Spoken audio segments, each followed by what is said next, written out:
She was tattooed before she could walk, and the ink wasn't for beauty. It was a warning. This is the story of Darth Talon, the blade without a past. She was not born to a family. She was born to a purpose, and that purpose was obedience. In the shattered remains of a galaxy torn apart by war, the One Sith began planting seeds. Darth Krayt, hidden in the shadows of history, sought to build an empire that would last longer than any republic, any Jedi code, any bloodline. But empires need weapons, loyal ones, ones that don't ask questions. Talon was one of them. No one knows her birth world. No one knows her real name. Maybe there never was one. She was taken or grown in a place where screams echoed down steel corridors and infants were raised like blueprints. The One Sith didn't adopt. They didn't recruit. They created. Her earliest memory wasn't of a parent's voice. It was of burning needles pressing red ink into her skin. Sith tattoos wrapped around her arms, her legs, her face, not as symbols of honor but brands of ownership. She was claimed before she even spoke her first words. The ones who raised her didn't teach her how to live. They taught her how to endure. Training began before childhood had a chance to form. She was shown a lightsaber before she saw sunlight. There were no lullabies, only orders. No toys, only weapons. No birthdays, only trials. Her instructors were not mentors. They were tests. If she cried, she failed. If she hesitated, she was punished. And if she loved, she would die. Other children trained beside her, future assassins, enforcers, spies, but they were never friends. They were competitors, rivals, sometimes targets. The One Sith believed love was weakness, and weakness was rot. The first lesson Talon ever learned was this: survival requires silence. She didn't speak unless spoken to. She didn't sleep unless allowed. Her victories were ignored.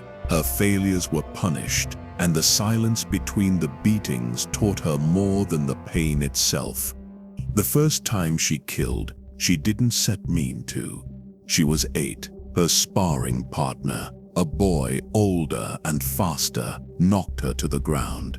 He laughed. She panicked. The Force answered. Lightning crackled from her hands, uncontrolled, wild. The boy collapsed, twitching, smoking. He never stood again. She thought she would be executed, but instead they praised her. For the first time, they called her useful. That's when she learned what they truly wanted. Not strength, but surrender. From that moment on, Talon gave them everything. Her fear, her name, her silence, her soul. And the girl she might have been, the one who laughed, who asked questions, who dreamed, disappeared beneath red ink and cold eyes. By the time she was 10, she wasn't a child. She was a Sith hand in the making, and the galaxy had already forgotten she ever existed. The ruins she was raised in were not ancient, they were deliberate. The One Sith didn't build new temples, they lived inside the carcasses of the past. Their training grounds were buried in forgotten stations, hollowed-out structures left behind by wars no one spoke of anymore. Every wall whispered of lost empires. Every hallway hummed with ghosts of orders that had already failed. This wasn't set by accident. It was by design. Darth Krayt believed in lessons that were older than the Jedi remembered, older than the Republic dared to archive. To shape a weapon like Talon, he didn't just want her to be powerful, he wanted her to understand the cost of weakness. And nothing teaches better than ruins. When she walked those halls as a child, the broken statues of fallen Sith surrounded her, shattered masks, crumbling holocrons, names etched in stone. their faces long since turned to dust. But even without knowing their stories, she felt their presence. She wasn't taught who they were. She was told only one thing: this is what happens when Sith grow soft.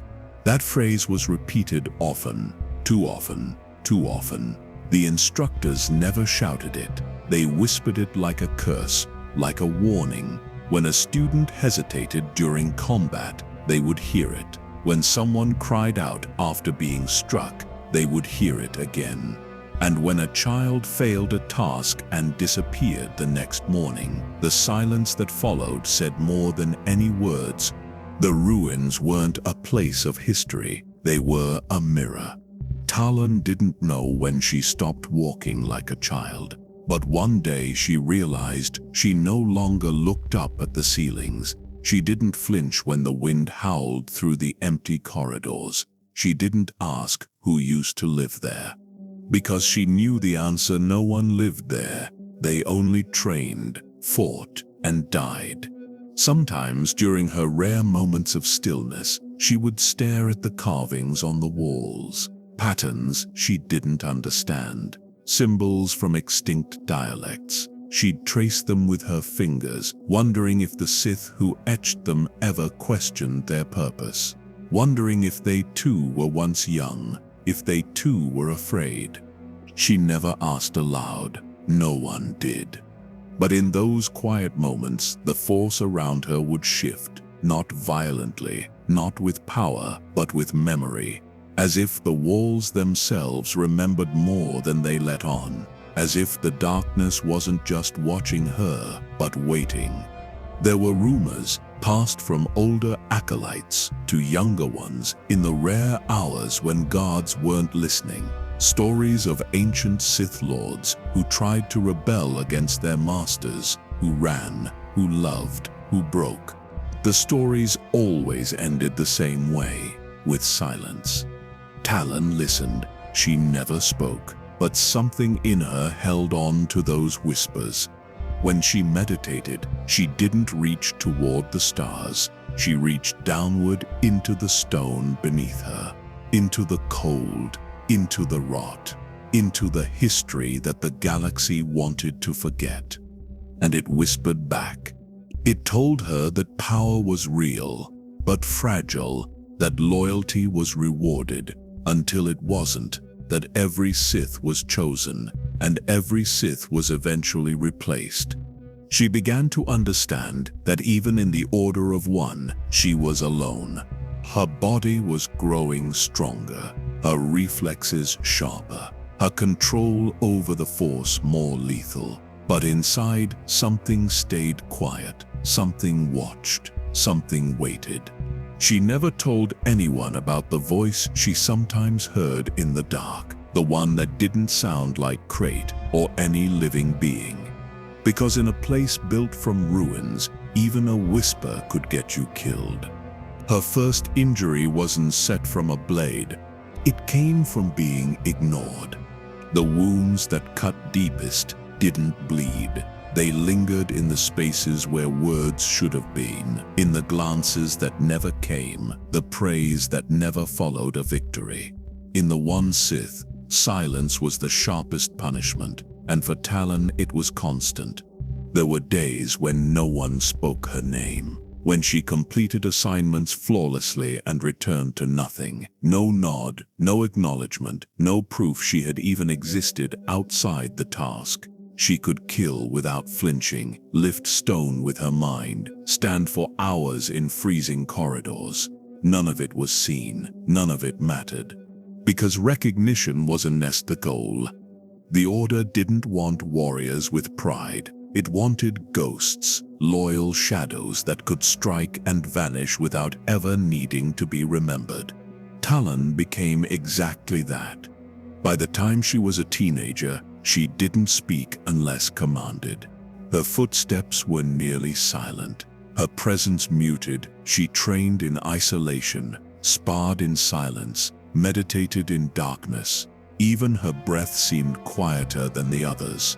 It wasn't just discipline, it was fear, buried so deep it had turned into instinct. The instructors called it strength. But late at night, when sleep was a luxury and the cold metal floor pressed against her skin, she would sometimes stare at the ceiling and wonder, what was she before this? Was there ever a time when someone saw her? She couldn't remember. And that forgetting, that loss of anything before the silence, became her first real pain. A pain no strike could match.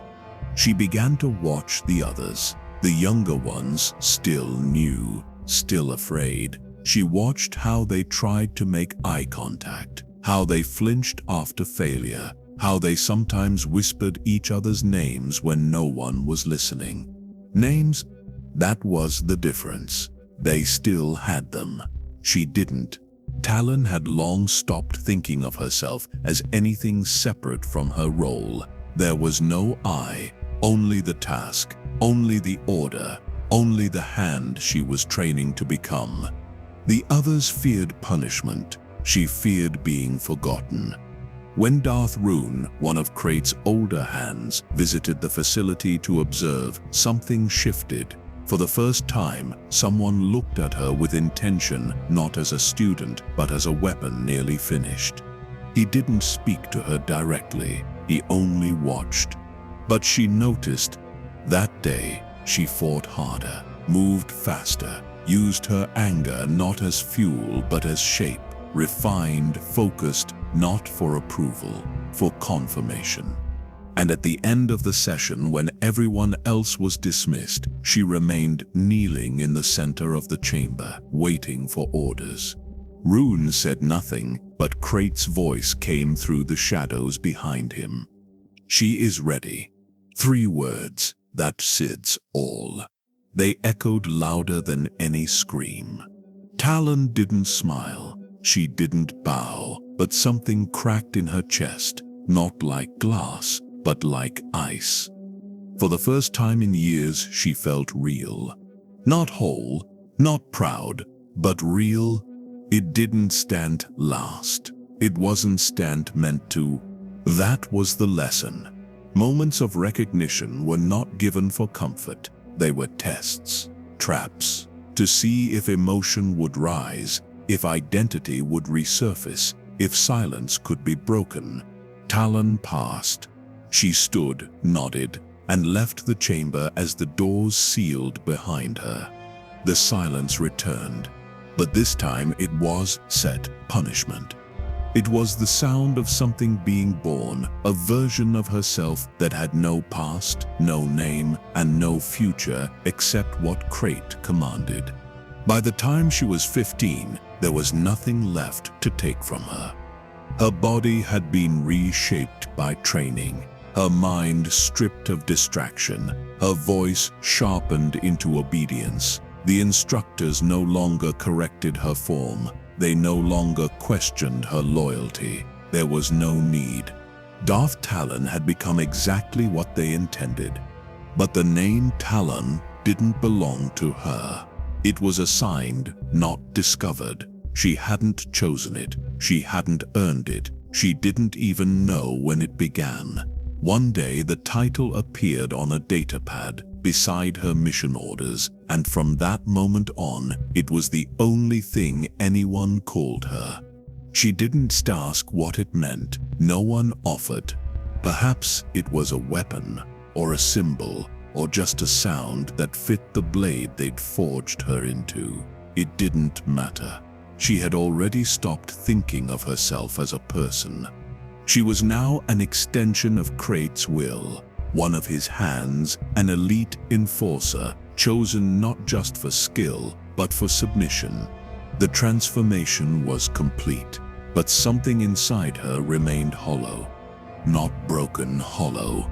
The other Sith still competed, still postured, still fought for position and favor, but Talon moved differently. She didn't need to prove anything. Not because she believed she was above them, but because she no longer believed there was anything left to prove. She had seen what happened to those who wanted more. Power in the One Sith wasn't inherited. It was observed, silent, cold. Those who reached too far, who tried to lead rather than follow, were erased just as quietly as those who failed. The Order didn't need ambition, it needed structure. And Talon had learned that structure by watching it destroy others. She remembered a boy, one of the few who survived the early years of training beside her. He once whispered to her in a moment of rebellion, "When I sipped him strong enough, I sipped him leave this place. I sipped him build something better. We don't sit have to stay in the dark." 3 days later, he vanished. His name was never spoken again. His room reassigned. His body likely buried in a pit no one would ever see. Talon never forgot his face, but she never said his name again either. That was the difference between her and the rest. They hoped, she adapted. And so when Krayt finally summoned her for the first time, she felt nothing. Not fear, not pride, not awe. She knelt before him the way the wind bends the grass, instinctively, without resistance, without voice. His words were short, his tone unreadable. "You will serve," without question, without pause. She nodded once. "You are my hand now." There was no ceremony, no ritual, just two Siths standing in the silence of a dying world, agreeing that one would use the other. Talon rose, turned, and walked away, not as a graduate, not as a champion, but as a tool that had been sharpened long enough.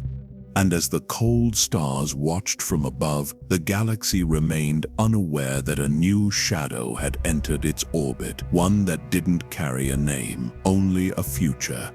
He didn't just ask for loyalty, he expected it. Darth Krayt didn't need Talon to love him, admire him, or understand him. He needed her to obey, and she did. The first time she stood in his presence as his hand, the room was quiet, not sacred, not grand, just still, like the eye of a storm. The air felt heavier near him, thick with something unspoken, not fear, not power, just certainty. Krayt didn't speak with anger, he didn't threaten. He commanded like someone who already knew the answer. And she gave it. There was no ceremony, no initiation, no lightsabers clashing, no Sith Lords watching. He stood, she knelt, and with one look, the rest of her life was sealed. She didn't remember the moment he dismissed her, only that she was walking out before she realized it. From that point forward, she didn't serve the One Sith. She served him. Her body belonged to him. Her blade was his voice, her silence his shield.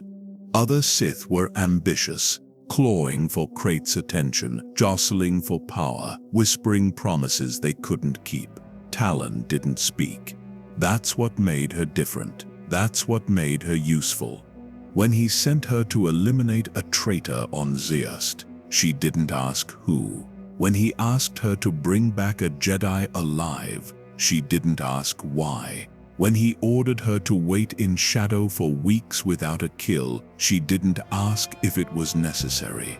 She didn't ask anything. Because Talon had been created for this, not to question, but to carry out. And Krayt understood her in a way no one else did. He didn't flatter her. He didn't doubt her. He never called her strong, never asked if she was ready. He just gave her orders and trusted that she would never disobey. And she didn't stay, even when it hurt, even when the mission turned cruel, even when the orders took her to places that whispered of the person she used to be. On Nar Shaddaa, she was told to eliminate a smuggler suspected of leaking Sith positions. No trial, no capture, no interrogation, just kill. When she arrived, the man turned out to be unarmed, a father, young daughter beside him, holding her sleeve. Talon hesitated, not for long, not visibly, but something inside her stalled. She heard Krayt's voice in her mind. Cold, simple, doubt is death. So she struck, and the girl screamed. That night, Talon couldn't sleep, not from guilt. She didn't recognize guilt anymore, but from something else, a silence that sat heavier than usual. A space in her chest she didn't remember creating. She never told anyone.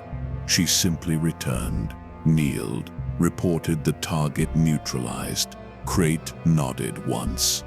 And that was all. She thought maybe, just maybe, he'd say something more. A lesson, a warning, a question. But he didn't, because Krayt didn't reward emotion. He buried it. And Talon followed his example. She stopped noticing faces, stopped hearing names, stopped remembering which missions took her where. It all blended into one endless echo of him, his will, his voice, his shadow. But somewhere, in the part of her that still listened when everything else was quiet, she wondered if Krayt ever looked at her and saw the girl beneath the tattoos, or if he'd erased her even before she'd arrived. She never left a mark. That was the rule. No scorch patterns, no bloodstains, no broken walls or shattered windows. Her missions weren't about spectacle. They were about silence, and that made her the most dangerous of them all. Darth Talon was trained to be lethal, but invisible. Her assignments didn't end with battles. They ended with nothing, just absence. One moment someone existed. The next, they didn't. No one saw her arrive. No one saw her leave. The message was always the same. Krayt is watching. She didn't need to prove she was powerful. Krayt already believed it. That was her power, his belief, his trust, and the weight of it. Others envied her. Sith Lords twice her age watched her with suspicion. They whispered of favoritism, of special training, of secrets passed from Krayt to her alone. But Talon knew better. She had no secrets, only orders. She wasn't his favorite. She was his weapon. And weapons don't bleed, even when it hurt. On a cold moon near Rune, she tracked a defecting Sith Knight who had gone missing with stolen data. The mission was simple: locate, retrieve, destroy. She found the Knight without resistance. No fight, no ambush. He didn't raise a blade. He just looked at her and smiled. I thought maybe they send someone who still had a soul left. She didn't respond. He didn't resist. She completed the assignment in under 3 minutes. But that moment, that smile, stayed with her for days, because somewhere deep down, she didn't know if he was wrong. She began noticing how others flinched around her, how soldiers moved out of her path even before she stepped into it, how commanders issued their updates without eye contact. She was part of the order, but never truly within it. No one trusted her because she didn't speak, because she never lost, because Krayt only called her when something needed to vanish.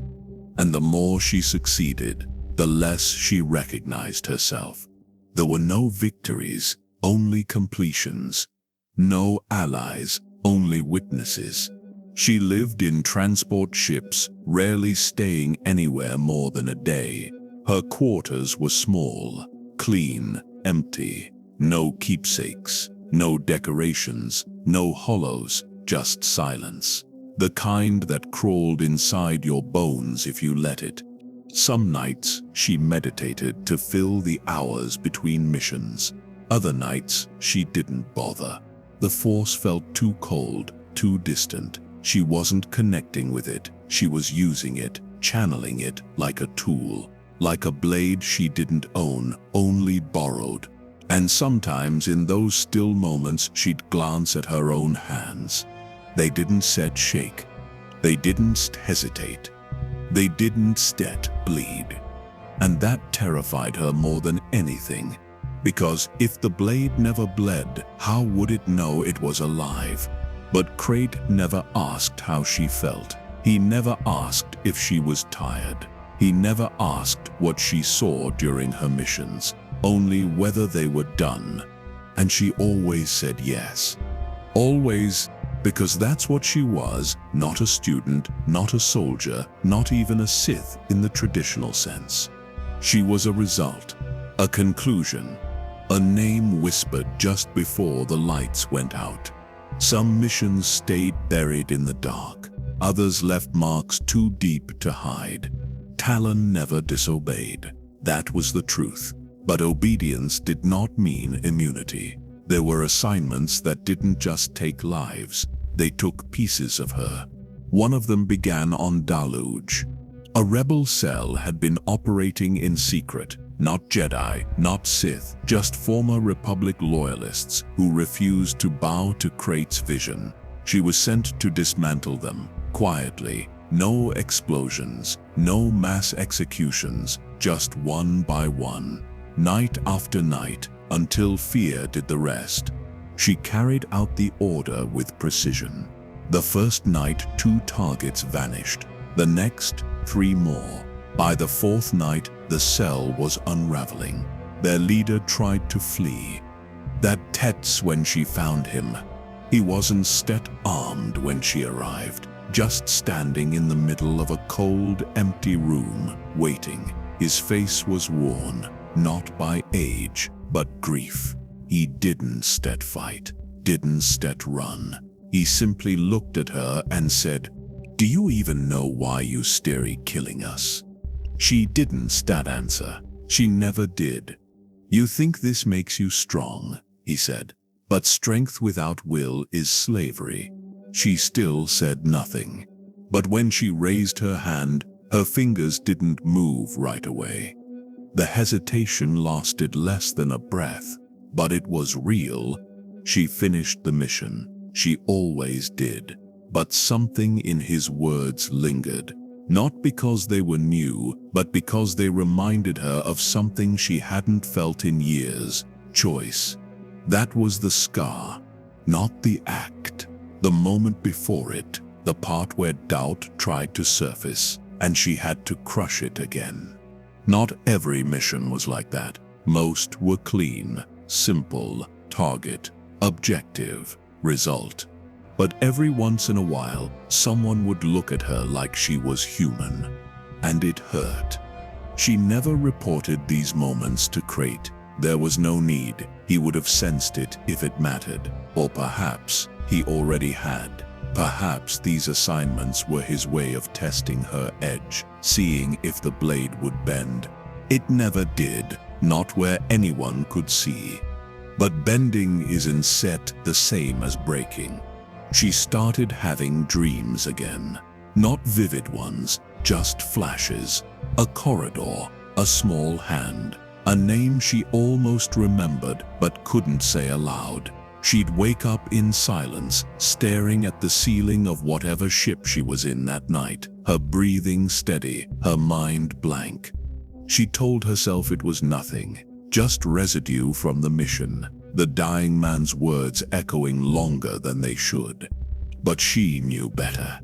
Because every time she walked away from someone who didn't fight, it took longer for the silence to settle back in. She sharpened her training, meditated longer, spent more time in isolation. Whenever a mission ended, she returned immediately for the next one. No rest, no reflection. Krayt noticed. Of course he did, but he said nothing. He understood what she was doing and why. That was part of being his hand. He didn't just give orders, he shaped pressure. He knew when to wait and when to push, when to speak and when to let the silence tighten like a noose. Talon never broke. She never paused long enough to let herself. But the blade, though sharp, was beginning to remember it had once been forged in fire, and fire leaves ash behind. She moved through the galaxy like a shadow without shape, feared, obeyed, forgotten. and always alone. There were other hands, Darth Nihilus, Darth Malady, others who carried Krayt's will in different forms, through poison, through terror, through manipulation. But Talon was the quiet one, the hand who struck without question and disappeared before anyone realized she'd been there. She didn't speak at meetings. She didn't command squadrons. She didn't argue strategy in the war rooms of Coruscant or Bastion. That wasn't her role. She listened, and then she acted. It made her useful. It made her invisible. But invisibility had its cost. After one mission, eliminating a rogue Sith technician who tried to defect to the Galactic Alliance, she returned to the command ship and walked through the corridors unnoticed. Officers passed her without a glance. Soldiers gave her wide space. No one saluted. No one acknowledged her at all. That was normal. That was the point. But something about that walk struck her. The silence of it, the way she existed in their minds only as a rumor, not a person. She entered her quarters, sat down, removed her gloves. Her fingers trembled. She stared at them for a long time. It wasn't fear, it wasn't weakness. It was something else, something harder to define. A realization that after years of serving Krayt's empire, no one knew her. Not even the ones she'd killed for. Not even Krayt himself. She was his hand, but even hands can be replaced. She remembered once overhearing a group of Sith initiates whispering in the training wing. One of them said, "She doesn't even feel the Force. She just follows orders." The others laughed. One even said, "She sits not a Sith. She sits a knife." They weren't sit wrong. She didn't serve the dark side the way the others did, not with passion, not with ideology. She didn't hunger for power. She didn't speak about destiny. She simply followed. That's what made her dangerous. And that is what made her forgettable. But deep in the silence of her mind, she began to ask questions she couldn't say out loud. Who would remember her when she was gone? What would she leave behind? A trail of bodies, a whisper of fear, or nothing at all? She didn't want legacy. She didn't need recognition. But the thought of disappearing without ever having existed, not even as a memory, gnawed at something buried beneath her armor. She never wrote it down, never admitted it. But it stayed. Like a crack beneath the surface, too faint to see but spreading all the same. On her next mission, Krayt didn't send her alone. He paired her with Darth Nihilus. A test, perhaps, or a warning. She didn't know. Nihil was arrogant, theatrical, obsessed with power. He spoke too much, struck too loud, left behind too many survivors. Talon watched him work. Efficient, brutal, but messy. When the mission was over, he turned to her and said, "He favors you, but not forever." She didn't respond, because she already knew. Favor was fleeting, loyalty conditional, and shadows like her didn't get remembered. They got used until they disappeared. Back on the ship, she sat alone again. Same room, same silence, same question. What was she if not Krayt's hand? She didn't know, and that more than anything frightened her. Because the day might come when he no longer needed her. And on that day, would anything of her still remain? The beatings weren't set random. They were scheduled. Every act of violence had a reason. Every punishment had a lesson. That's what they told her. They called it discipline. Even when her ribs cracked, even when the skin around her eyes swelled shut, even when she couldn't breathe without pain. It wasn't cruelty, they said. It was shaping. Talon never questioned it.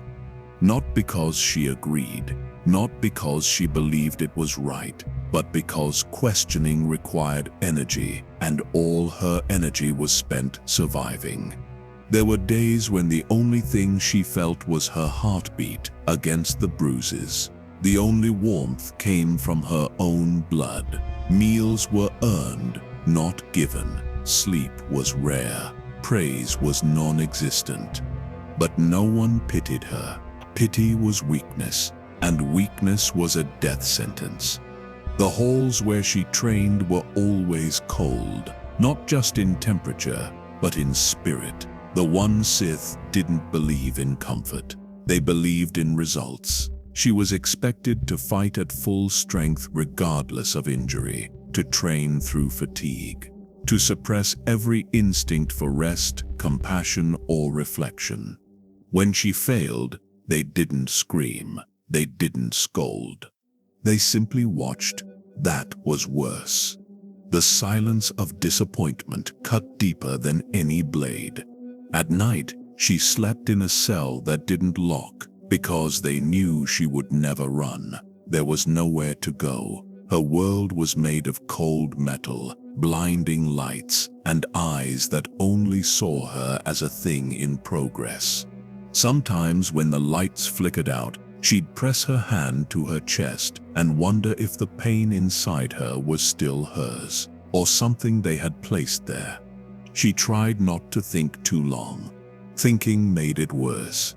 The others around her, the few who lasted, changed too. They stopped speaking, stopped trusting. There were no friendships, no alliances, only rivals. Everyone watched each other, waiting for a slip, a stumble, a moment of weakness they could report or exploit. Talon did instead play those games. She learned early that the way to survive wasn't to be clever, it was to disappear, to become so perfect, so controlled that no one could find a reason to notice her. So she did. She completed her routines with quiet precision. She absorbed her punishments without sound. She fought with deadly form, never drawing attention, never making mistakes. And in doing so, she became what they wanted. A vessel, a mirror of Krayt's doctrine, not bold, not ambitious, but unbreakable. There were no milestones, no finish line, no moment where they said she had passed. Just fewer corrections, fewer bruises, longer silences, which somehow hurt even more. Because as her discipline grew, her presence faded. She wasn't seen as a student anymore. She was becoming a tool, a blade polished smooth, no edge too sharp, no flaw left to hold onto. And in the spaces between training and orders, she began to realize the pain wasn't set the test. The silence was. They didn't teach her through words. They taught her through pain.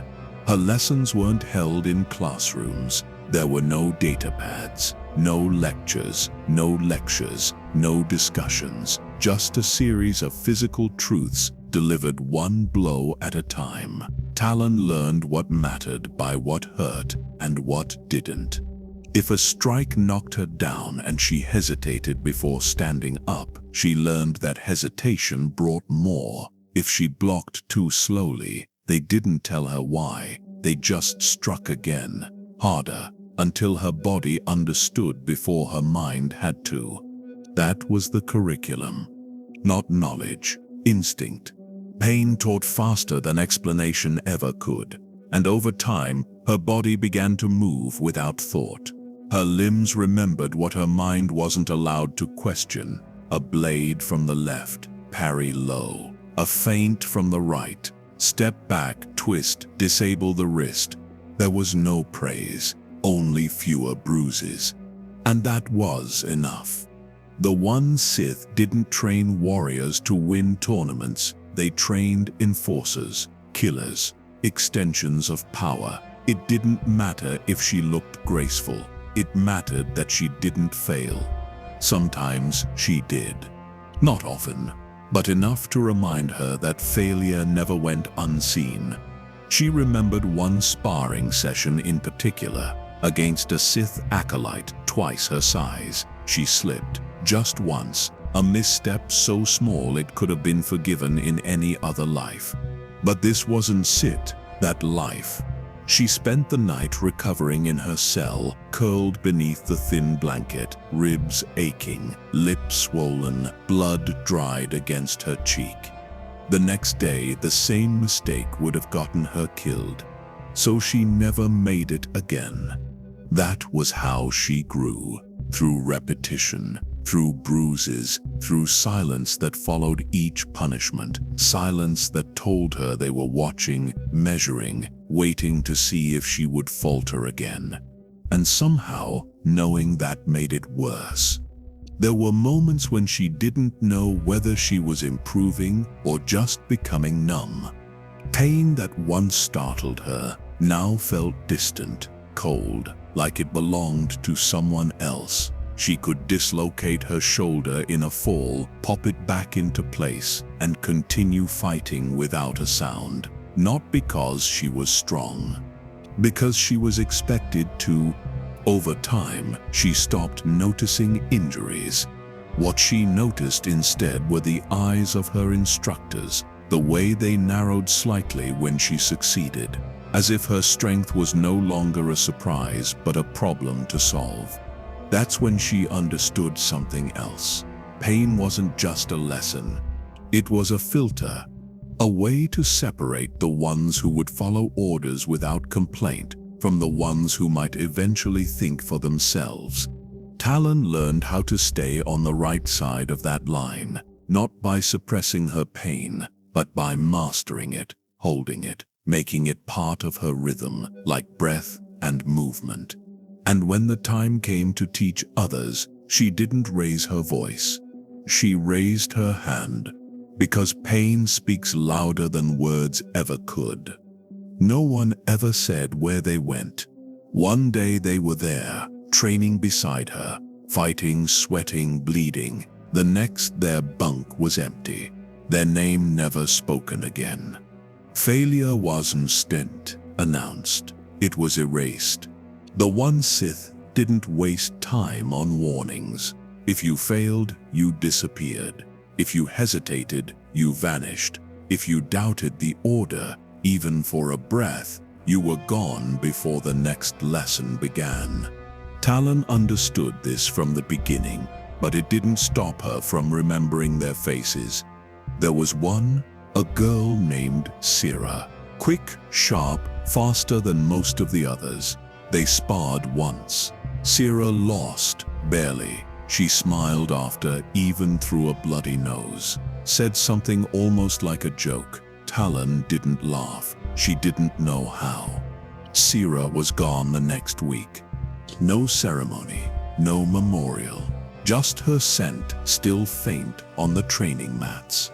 Her locker sealed shut. Talon never asked what happened. Asking was dangerous. But she remembered. Because in a place where no one was allowed to form attachments, memories became rebellion. That was the true lesson. It wasn't just about surviving pain, it was about surviving isolation, surviving without holding on to anything. Not names, not faces, not even your own voice. There were no friendships, no rivalries, only silence and tasks. Those who tried to build trust didn't last. Those who whispered late at night were gone. By morning, Talon watched them vanish, one by one, until the silence around her became more familiar than any name ever had. And yet, she still remembered them. Not with grief, she didn't allow that, but with quiet acknowledgement. Like faded echoes in a room no one else could hear. She understood the logic. Krayt's order had no room for sentiment. Attachment was weakness, memory a threat, compassion the seed of betrayal. But even logic leaves shadows. She carried those shadows with her. In combat, she moved like someone being watched, not just by her instructors, but by the ones who had already disappeared, the ones who had wanted something more, a name, a future, a chance to matter. Talon didn't want more. She just wanted to remain. She sharpened everything, her movements, her posture, her silence. She answered every command the instant it was given, never early, never late. Perfect obedience, perfect detachment. And still, there were nights she slept with her back to the wall, not out of fear of attack, but fear of vanishing without knowing why. Because no matter how sharp she became, no matter how loyal, the truth hung heavy in the air. Failure was not a moment. It was a decision someone else made about you. And by the time you realized it, you were already gone. She never saw herself as strong. Strength was a word others used. Krayt, the Heir instructors, the Sith Lords who watched from the shadows, they looked at her silence, her obedience, her precision, and called it strength. But Talon knew better. What they called strength were scars, not just on her body. Those healed, the burns faded, the bruises vanished, but the deeper wounds, the ones no medic could see, stayed. They lived in the parts of her that stopped dreaming, in the thoughts she learned not to have, in the way her voice grew quieter, not from humility, but from fear that saying the wrong thing, or anything at all, would make her the next to disappear. She wasn't afraid of death. Not anymore. Death was clean, sharp, final. She feared something else, being emptied. Of identity, of purpose, of memory. Because every trial she passed came with a cost. Every victory meant letting go of another part of herself. A laugh she once had, a question she once wanted to ask, a feeling she never spoke aloud. She didn't resist. She understood the rules, but understanding them didn't stop the damage they left behind. She began to notice the small things, the way her hand lingered a second longer over her lightsaber hilt before she slept, the way her shoulders tensed whenever a door opened behind her, the way her breath slowed when Krayt passed, as if bracing for a command, or worse, silence. And through it all, she never flinched. That was her skill. Not just killing, not just enduring, but hiding. She hid the tremors in her thoughts, the flickers of memory, the moments when something human tried to rise inside her and was crushed before it could take shape. Because strength in the One Sith didn't mean power. It meant survival without identity. There were no mirrors in her quarters, no reflective surfaces, no way to catch a glimpse of the face beneath the red ink. But she remembered what she used to look like. Bare skin, clear eyes, a girl without a title. That girl was gone, buried beneath layers of training, silence, and obedience, and in her place stood someone that others called unstoppable. But unstoppable things don't cry, they don't remember, they don't regret. Talon didn't either. Not because she had nothing to regret, but because the part of her that could had been carved away. She wore her silence like armor, her scars like paint, her obedience like breath. And every day she reminded herself of the only rule that ever mattered: survive, serve, endure. No matter the cost. He never said it out loud, but she could feel it. Darth Nihil watched her differently, not with curiosity, not with concern, with calculation.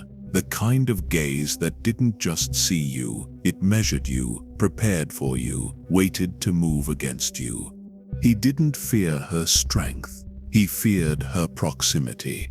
Talon was close to Krayt, too close for comfort.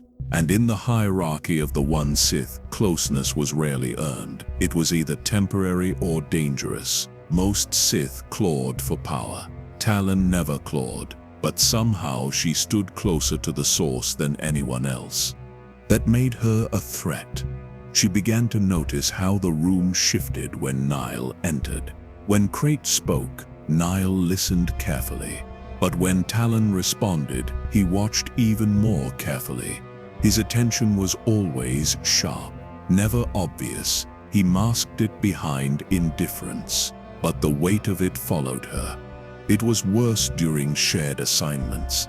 Krayt occasionally sent them on operations together, not to bond, not to cooperate, but to test their limits. Nihil was theatrical, commanding, the kind of warrior who wanted others to know he had arrived. Talon was the opposite, silent, surgical. She never raised her voice, but she always completed the task. That difference only deepened the tension. They were allies by necessity, tools in the same hand, but they were never united, and Talon understood something early. Nihil didn't want her gone, not yet. He wanted her exposed. He wanted her to stumble, to make a single wrong move in front of Krayt. He would wait as long as it took. So she gave him nothing. When Nihil argued strategy, she stayed quiet.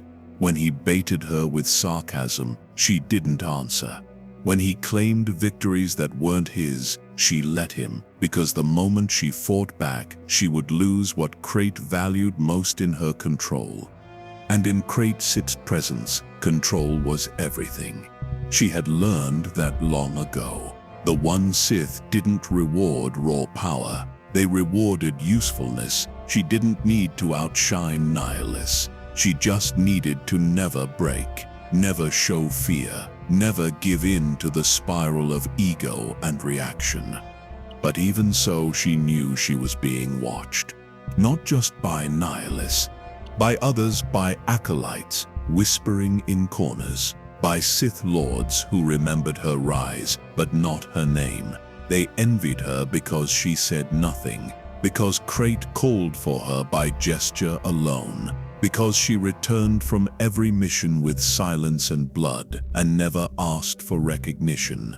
They mistook her quiet for mystery, for arrogance, for ambition. But Talon wasn't set ambitious. She was careful, because she knew that in a place like this, the higher you stood, the clearer a target you became. And as she stood beside Krayt in strategy halls or walked a step behind him through the obsidian corridors of Coruscant Sith's underworld throne, she could feel it in her bones. She wasn't just walking beside power. She was being tested by it. Every day. No one told her she didn't belong. They didn't have to. Talon felt it in the way the other Sith spoke around her. Careful, measured, incomplete. Every sentence weighed before it reached her ears. Every glance too short or too long. She wasn't one of them. Not because she was beneath them, because she was too close to Krayt. That closeness created distance. A strange kind. The kind that made people smile with their teeth but not their eyes. The kind that turned every conversation into a test, every silence into suspicion. They didn't trust her. Not because she was disloyal, but because she never needed to prove that she wasn't. Talon knew how the Sith worked. Trust didn't exist here, not in the way others understood it. What passed for loyalty was just proximity without betrayal. It was survival masked as alignment. If they weren't actively trying to kill you, that was the highest form of respect. She accepted that. But even acceptance came with pressure. There were whispers, of course there were, that she was Krayt's spy, his secret enforcer, that she listened more than she spoke because she was gathering weakness, that she was the blade he kept hidden until someone needed to be erased. Talon ignored them. but she remembered every name. There was a mission once, a data retrieval from a forgotten vault beneath the ruins of Ossus. She and 2 others were sent, Darth Maladi and a lesser-known alchemist named Ryle.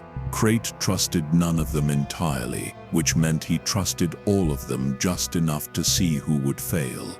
Halfway through, Ryle tried to split the team, suggested Talon scout alone. Maladi didn't object. Talon went, found what they were looking for, returned, quiet, efficient, as always. But Ryle didn't just return with her. Krayt didn't just ask why. He only said, efficient, as expected. Talon said nothing. The truth was simple. Ryle had drawn his saber when her back was turned. She didn't yet blame him. But she didn't set hesitate either. These were the rules. And that was the line Talon walked every day, surrounded by allies who might turn, protected only by the precision of her silence. She couldn't afford to slip, not in battle, not in words, not in thought. Because the Sith didn't strike when you were weak. They struck when they were sure you wouldn't survive it. So she watched them as carefully as they watched her. Not with paranoia, with discipline. She listened, studied, learned who met in secret chambers, who spoke too quickly in Krayt's presence, who looked at her for too long before looking away. And through it all, she kept her face calm, her voice low, her steps soft. Because survival here wasn't about being stronger. It was about being forgotten until needed, and remembered only when unstoppable. She was sharp, controlled, precise, but she was never meant to be held. Talon understood her purpose. She wasn't part of the council. She didn't belong to any inner circle. She wasn't trusted with long conversations or deep strategies. She was used, summoned, deployed, dismissed. A knife with no handle. Others found meaning in position, in rank, in reputation.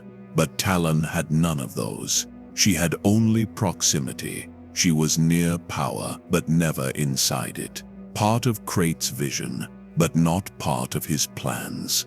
And she never asked to be, but the truth began to weigh heavier than before. She noticed how the same hands that sent her into danger never offered explanation, how the same eyes that watched her so carefully never asked what she saw, how the same voice that trusted her blade never once asked how she endured. Even Krayt, he gave her missions, expectations, silence, but never acknowledgement. Because to acknowledge a weapon is to admit it might one day choose. Talon never chose. She moved when ordered, killed when told, returned without complaint. But slowly, quietly, she began to feel it. The loneliness of being needed but not known. She started hearing her name less, not because it was forgotten, but because it was unnecessary. When Krayt looked across the chamber, she was already there. When he paused during a meeting, she was already moving. When he issued the order, she was already on her way. She had become a function, not a figure. And that's what made her dangerous. Because when someone is no longer seen as a person, their limits are ignored. She was pushed further, asked to survive without rest, sent to places others wouldn't return from, not because she volunteered, but because she never refused. And the more she delivered, the more the Order forgot she was anything more than the next mission. A tool never questions the hand that grips it. But tools also wear down. Talon didn't break, but she felt it in the pause before a strike, in the faint breath she held before answering, in the moments after victory when she no longer felt anything at all. No pride, no satisfaction, just the quiet ache of being unseen. There were no wounds on her body, no evidence of fatigue, but something inside her was thinning, stretching, losing its shape. She didn't instead want praise, she didn't instead need it, but she began to wonder if she even existed outside her usefulness. And in the depths of the Sith Order, that was the most dangerous thought of all. Because once a knife begins to ask why it cuts, it sits no longer safe to hold. Loyalty wasn't set spoken in the One Sith. It was assumed and constantly tested. Talon understood this better than most, not because she spoke of her devotion, but because hers had been demanded more often and more brutally than any oath could match. She was loyal. That much was clear. But loyalty in a room full of blades is rarely seen as strength. It sits seen as a threat. The others around her, lords, hands, strategists, they didn't question her abilities. They questioned her silence, her consistency, her refusal to flinch, to falter, to play the political games they all sharpened their tongues for. Because someone who doesn't scheme becomes impossible to predict. She never made allies, not because she couldn't, but because she knew what alliances in this place really were. Temporary shields formed not out of trust but fear. Everyone here was a blade, some pointed forward, some sideways, and no one ever knew which way hers was facing. That's what made her dangerous, not just her obedience, but her unpredictability. She could walk silently through the war room, unnoticed by most, and still be the most feared presence in the chamber. But fear doesn't protect you in a place like this. Not for long. Fear attracts attention, and attention brings opportunity. There was a moment, small, almost forgettable, when she entered the central command deck and felt the room quiet just slightly. A hesitation in breath, a pause in a sentence, a subtle shift in stance, a subtle shift in stance. It lasted a second, but in that second, she understood someone had spoken of her.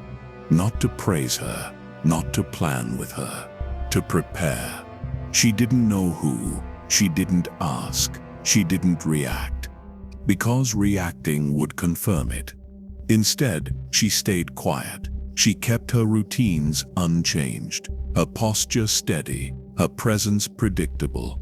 That's how she survived, not by striking first, but by removing the need to be struck at all. Krayt never addressed it, but he didn't need to.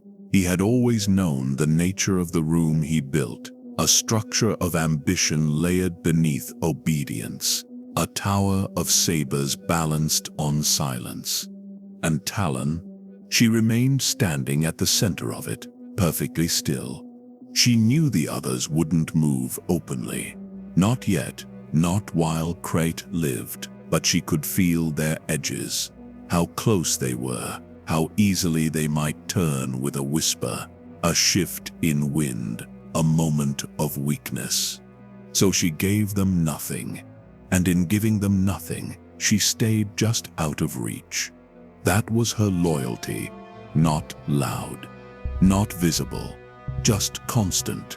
The kind that didn't ask for reward, didn't waver under pressure, didn't break even when the blades around her began to turn inward. She didn't dare to trust the room, but she didn't set need to, because she had already become something else. Not the sharpest blade in the order, but the one they couldn't hold without cutting themselves. He didn't look afraid. That was the first thing she noticed. When they dragged Cade Skywalker into the holding cell, blood still drying on his temple, wrists bound, defiant breath catching in his throat, he didn't break, he didn't beg, he didn't even ask why. He just stared at her, like he already knew who she was, like he'd been waiting for her. Talon had seen Jedi captured before, Some pleaded, some postured, others went quiet and held onto the code like it could protect them from what came next. But Cade was different. His presence didn't shrink in her shadow. If anything, it grew. He studied her the same way she studied him, not with curiosity, but with recognition, as if somewhere buried beneath the layers of ideology, scars, and blood, he saw something familiar. And that unsettled her more than it should have. Because in him, she saw something too. Not strength, not defiance. Something older. She stood in silence while the guards activated the force cage. A soft humming filled the air, faint red light casting shadows across the floor. Cade never looked away. Even as the field snapped into place, locking him in, his eyes stayed on her. She wanted to dismiss it, wanted to see it as resistance, pride, Jedi arrogance. But something in the quiet between them said otherwise. He wasn't studying her power, he was looking for her weakness. And that, more than anything, made her cautious. She was sent to watch him, not interrogate, not torture, not break. That wasn't her way. She wasn't Melody. She wasn't a voice of fear. She was a blade. And Krayt wanted her close, not because Cade was dangerous, but because he was important. That turns what made it worse. Because Talon didn't need a reason to kill, but she had never been asked to understand. And standing in front of Cade Skywalker, she didn't feel like a hunter. She felt seen. The guards left, the door sealed behind her. Still, neither of them spoke. Minutes passed. She didn't move, neither did he. But the force in the room had shifted, not violently, not with power, but with tension, recognition. He finally said something. "You don't believe in this." Just 5 words. She didn't respond. "You wear it well. The ink, the silence, but it sits not you." Still, she said nothing. Because the moment she spoke, the moment she acknowledged that he saw something real, it would become harder to bury. And Talon was trained to bury everything. He smiled, barely. That's what they fear. Isn't it that if you ever start thinking for yourself, this whole thing falls apart? She turned and walked out. No threats, no commands, no orders given. Because even though he was the one behind the energy field, it felt like she was the one being watched. She told herself it was nothing. The way his voice lingered, the way his words landed heavier than they should have, the way he said you don't believe in this like it was fact, not bait. It wasn't supposed to matter. But when she closed her eyes that night, in the quiet of her quarters, something strange happened. She didn't see her missions. She saw his eyes, unblinking, calm, not angry, not afraid, just aware. And in that awareness, she saw something she wasn't prepared for: reflection.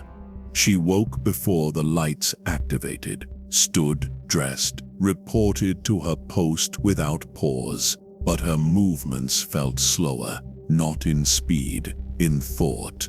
She walked the corridors of the ship with precision, yet she was already aware of what came next. Another hour at the holding cell, another report filed, another day of silence. But when she entered the observation chamber and looked down at him through the transparent wall, she felt it again. That stillness. He was meditating. Not to recharge, not to resist, just to be still. And somehow, that disturbed her more than any outburst would have. Because she had forgotten what stillness felt like when it wasn't forced, she entered the chamber. No guards, no words, just the hum of the energy field. Cade opened his eyes, stood. He didn't approach the edge. He didn't speak first. He just watched. Like before, Talon remained still. She knew she shouldn't ask. That was never her role. But something inside her shifted. "Why on earth are you afraid?" Her voice surprised even herself. Cade tilted his head, thought for a moment. Because fear's what they want. He stepped closer to the edge of the containment field, light flickering across his face. They think fear is loyalty, but fear fades, always. Talon stayed quiet, but her grip loosened just slightly. He studied her again, not like an opponent, like someone remembering something. "You weren't born for this, I can see it." She turned to leave. "No one is," he added. The door sealed behind her. And that was the moment she realized something terrifying. She believed him. Not completely, not consciously, but somewhere deep under the layers of conditioning, silence, obedience, something in her recognized the truth in his words. Not because she had been lied to, but because she had never been given anything else. And now, for the first time, someone wasn't speaking to her as an extension of Krayt, but as a person. And that memory, that possibility echoed louder than any scream. She stood alone in the corridor for longer than she meant to. And in that silence something stirred. Not rebellion, not regret, just a question. A question she wasn't ready to answer. The Force was never quiet around him. She had stood in rooms with Sith Lords whose power bent air and stone, where the dark side pressed against her chest until it burned to breathe. She had felt Krayt's presence, vast and consuming, like the tide of an ocean that never receded. But Cade was different. His presence didn't just overwhelm, it unsettled. The Force around him didn't command, it questioned. When she entered the chamber, she felt it again, that pull, not sharp but steady, like a current beneath her feet.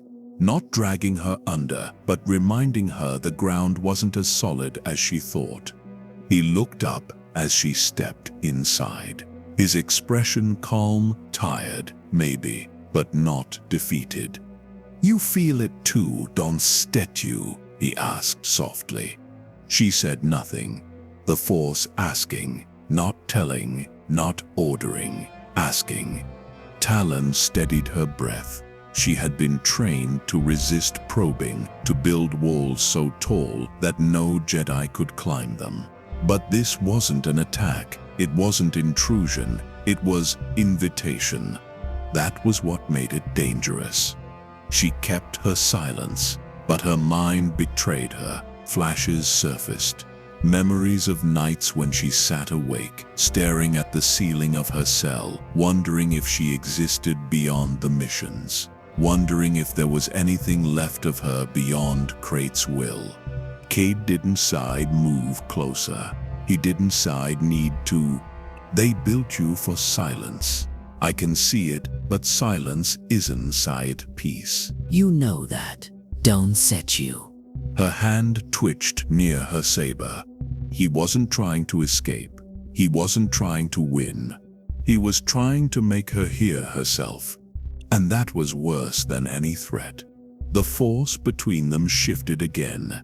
A tension, a resonance. Not unity, but recognition.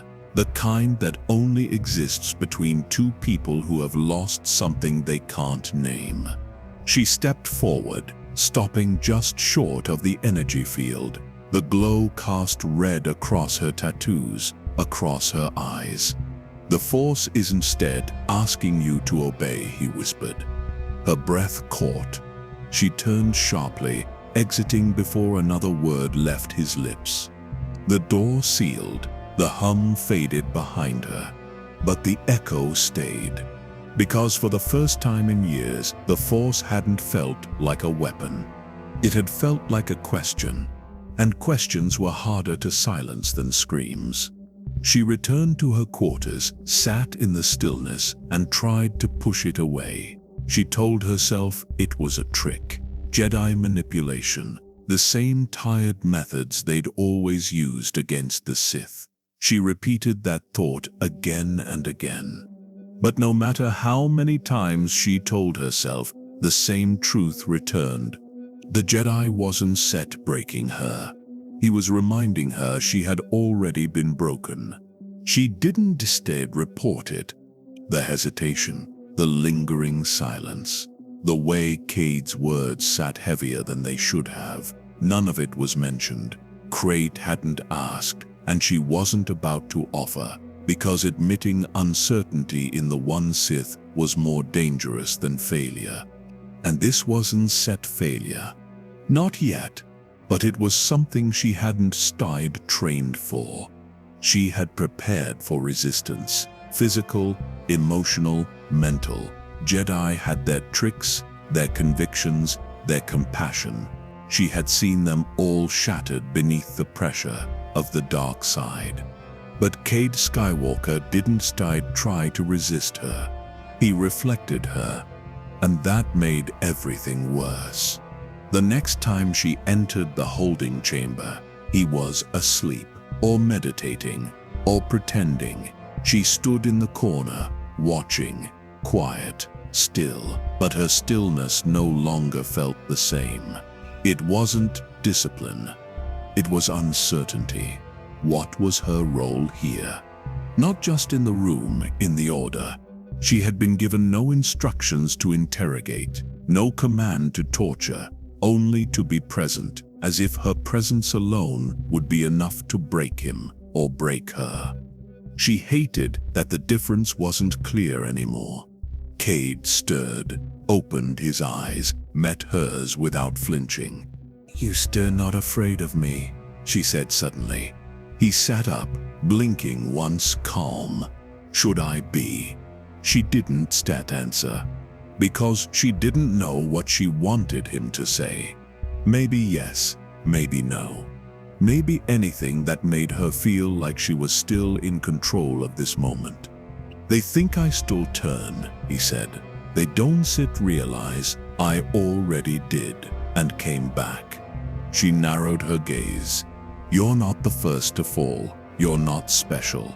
He nodded once, not in agreement, in understanding.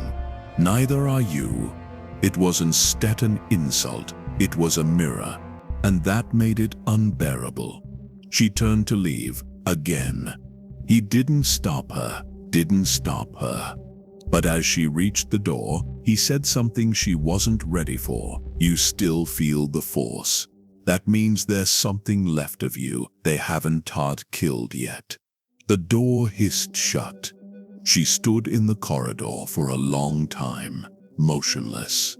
Not from confusion, from fear. Not of him, or Krayt, or failure, but of what she had started to feel in the presence of someone who didn't see her as a weapon, but as someone who could change. She wasn't trained for that. They had trained her to kill, to obey, to disappear. They had trained her to silence every question, every whisper of self. But they had never trained her for reminder. Cade Skywalker was a prisoner, but somehow she was the one trying to escape. And in the dark corners of her mind, the ones she had sealed long ago, a memory flickered. Not of war, not of power, but of choice. Krayt didn't raise his voice. He never had to.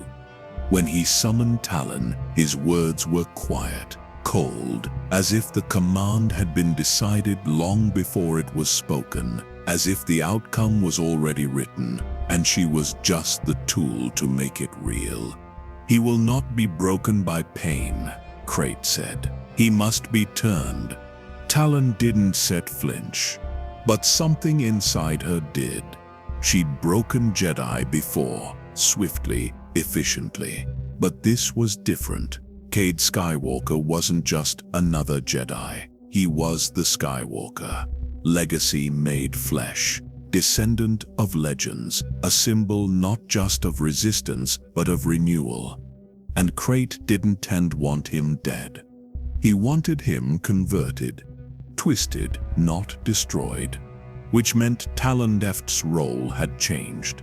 Not assassin, not enforcer. Something more subtle, more dangerous. She was now the whisper in the dark, the one to stand just close enough for him to hear doubt and mistake it for his own voice. Krayt gave no instructions on how, no strategies, no timetable. Just 4 words. Make him see us. She bowed, left, said nothing. But when the door sealed behind her, the silence followed. It wasn't the silence of command, or fear, or failure. It was the silence of a task that would change her, even if she succeeded. She returned to the chamber where Cade was held. He sat on the floor, eyes closed, back against the curved wall. The force field still flickered between them, though neither seemed to acknowledge it anymore. She stepped inside, didn't speak. He opened his eyes. "Let me guess," he said. "They sent you to talk this time." She didn't deny it. Didn't confirm it either. She just stood there, letting the seconds stretch. Cade sat forward, resting his arms on his knees. He wasn't angry. He wasn't mocking. He looked tired, but awake. "They think pain didn't work, so now you step supposed to convince me. Whisper in my ear. Show me the darkness in slow motion." Talon crossed her arms. You already see it. You just don't want to admit you standing in it. He smiled, faint and sharp. "Maybe, but the difference is I still know how to leave it." She didn't answer, because in that moment she didn't know if she was meant to argue or understand. This wasn't tired persuasion, not yet, but it wasn't Sith war anymore either. It was something else, something quieter, and far more dangerous. It wasn't the force that made her hesitate. It was the way he stopped performing. Cade no longer postured like a Jedi trying to hold the line. He no longer baited her with sharp remarks or studied her like she was another test. Instead, he listened, spoke without fear, asked questions she couldn't ignore, not because they were clever, but because they were quiet. And that quiet mirrored her. Talon had spent her life behind walls, some built from power, some from silence, the kind that didn't just keep people out, they kept something in: loyalty, obedience, simplicity. If she never questioned Krayt, then she never had to question herself. But now the questions weren't coming from the outside. They were coming from within. The cage they kept Cade in was made of light and humming air, a flickering red boundary between him and the rest of the world. But Talon had started to feel like she was the one behind the field, because when she left the room, the silence no longer felt like control. It felt like pressure. Krayt hadn't just followed up. No second briefing, no check-in, just trust or assumption that she would know how to reach Cade. But how do you convince someone to become what you're no longer sure you believe in? She began asking herself questions she couldn't afford, ones she had buried for years beneath mission reports and blood. What would she be without this role? Who was she before obedience replaced memory? She didn't have answers. Just a growing sense that Cade's presence was doing something she wasn't trained for. Not weakening her, opening her, slowly, carefully.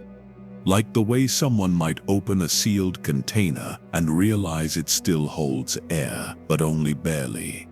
He spoke again during one of their silent visits. "You know this isn't set about me anymore." She looked at him, unmoved. They think I will turn. But what if you do first? She almost laughed. Almost. But instead, she said the first honest thing in days. I don't know what I turn into. That stopped him. No witty response. No deflection. Just silence. Shared silence. And in that moment something shifted, not between Jedi and Sith, not between prisoner and enforcer, between two people who weren't sure what they were anymore. And that uncertainty hung in the air longer than anything either of them had said before. Cade had stopped trying to resist the Force in the way she expected. He didn't throw things, didn't scream, didn't call her names or lash out like the others had. He simply asked her why. Why she followed a master who didn't answer questions. Why she obeyed teachings that had no warmth. Why she called it strength when it felt like silence. She told herself it was just strategy, a game, interrogation through empathy.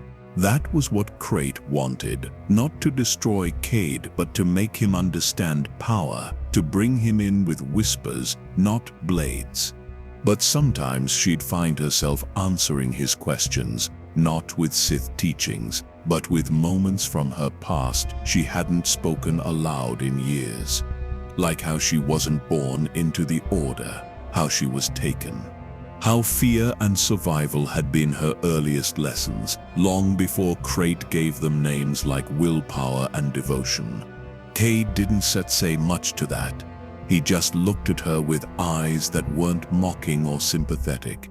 Just knowing, as if he'd been taken too, as if they were both children of different cages. She remembered one night when she stayed longer than she should have. She didn't say a word. Just sat near the containment field while he lay still, staring up at the ceiling. She was supposed to report back, but she didn't move. Didn't want to, because she could feel something between them that wasn't instruction, wasn't control. It was doubt. And doubt for a Sith was more dangerous than injury, more dangerous than failure. Because injury could heal. Failure could be punished and redirected. But doubt was a whisper. One that once heard could not be unheard. She returned to her quarters that night and stared at the place where her weapon usually hung. It felt heavier than usual, and she realized she hadn't drawn it in days. Not because she said gone soft, but because she didn't know who it was meant for anymore. Cade had become more than a prisoner. He was a reflection, a mirror turned inward, not to show her weakness, but to show her questions, the ones she wasn't set allowed to ask. Not under Krayt, not under the rule of one, but alone, in the quiet. They began to form shapes, and they looked nothing like the future she'd been promised. When she stood before Krayt again, she spoke clearly, calmly, without tremble in her voice. He sits close, she said, but not ready. Krayt didn't look up. His voice didn't rise. You are the one who sets not ready. The words didn't sting. They didn't need to. He wasn't punishing her. He was reminding her who she was, or who she was supposed to be. But something shifted in that moment. She expected anger, disappointment, orders. What she got was stillness. And in that stillness, a lesson. Not spoken, but felt. He was watching her, not Cade, her. Because he knew what she hadn't said. He knew she had lingered too long at the cell door. He knew the force between them had shifted. And yet, he didn't strike her down. That was the most frightening part. He allowed her to live with the discomfort, the silence, to see if it would crack her or strengthen her. In the days that followed, she was reassigned. No more long visits. No more quiet talks. Cade was passed to another, a colder hand. She wasn't told why. She didn't ask, and yet she remembered. Not the power she set held over him, but the absence that followed, the silence where his questions used to live, the lack of resistance where his fire used to burn. She wasn't sit worried about his fate. She was worried that he might forget the feeling, the one they had both touched for only a moment. A kind of understanding that lived between shadow and light. A place that was neither loyalty nor betrayal, just truth. She resumed her duties. She killed when told. She bowed when summoned. But something inside her had shifted. Not a betrayal, not a rebellion, just a presence, a memory, one she could not kill. She never spoke of it, never mentioned Cade again. But when the Force was quiet, when her eyes closed, when her mind wandered to places it shouldn't stat, she remembered the sound of his voice asking why. And in the silence that followed, she realized she had no answer. Not anymore. It didn't start with a command. That's how she knew something had changed. For as long as she could remember, her path was paved by someone else's voice. Krayt's vision, Nile's scrutiny, the rule of one that swallowed every shadow except his. But when Darth Krayt fell, the silence that followed wasn't empty. It was heavy, loud, like space itself had forgotten how to hold still. She stood there as if waiting for someone to shout, to direct, to punish. But no voice came. The Empire didn't fall like a palace toppling into rubble. It cracked quietly, like ice under boots, one fracture at a time. Krayt's death didn't feel real at first. She had seen him heal from wounds no Sith should survive. She had seen him bend pain like clay, stitch flesh with will. Death was something that belonged to others, not him. So when the whispers reached her, Krayt is dead, Nile has moved, the Empire is splitting, she didn't believe it. Not really. She told herself it was misdirection, a test. Sith lie to survive, and truth is often a trap. That's what she was taught. But the truth didn't wait for her belief. It unfolded anyway. Stormtroopers in crimson began appearing where black once stood. Officers swore allegiance not to Krayt, but to survival, to whoever offered the least pain. Systems went quiet. Holochannels shifted. Even the Sith began to watch each other more closely, not as brothers but as threats. She didn't run, she didn't kneel, she just stood in the middle of it, not knowing what to obey. And in that moment, Talon felt something she couldn't name. It wasn't stat freedom, she wasn't stat free. It wasn't bet power. She Sith had that before. It wasn't anger. That was always with her, like breath. It was something else, like the Force had paused to see what she would do when no one was watching. She remembered Cade's eyes, defiant, tired, still burning with belief even after everything she'd tried to bury him under. She hated that memory, not because of what he said, but because it stayed. Because it had survived the training, the doctrine, the voice of Krayt ringing in her skull. Now that voice was gone, and she was still here. The Sith around her moved with urgency, building alliances, claiming stations, drawing lines across old loyalties. But she moved slower, not out of confusion, but because something inside her was listening. Not for orders, not for threats, but for her own mind. She walked the halls of what used to be their command center, her boots echoing in corridors that once carried whispers of terror. They were quieter now, not empty, just stripped of certainty. The throne at the center of it all stood unguarded, not because no one wanted it, but because everyone feared who else might. She didn't approach it. She didn't need to. For the first time in her life, she understood something no one had ever taught her, that silence is also a message, that when the galaxy stops shouting at you, it's asking what you really believe. And the answer? She didn't know yet, but she knew it wouldn't come from anyone else's mouth, just her own. It would have been easier if someone had ordered her to kill. That's what she knew how to do. That's what she was made for. A mission, a target, a threat. The path always started there, with someone else's fear shaping her blade. But in the aftermath of Krayt's fall, no voice came, no orders were issued, no enemy was named. Just silence. And it terrified her more than battle ever had. She wandered through the wreckage of command, holotables flickering without purpose, comms silent, messages unanswered. Nile had claimed control, but his reach felt hollow. A throne held by force alone isn't power, it's a warning, and Talon had been warned all her life. So when a message came, she didn't trust it.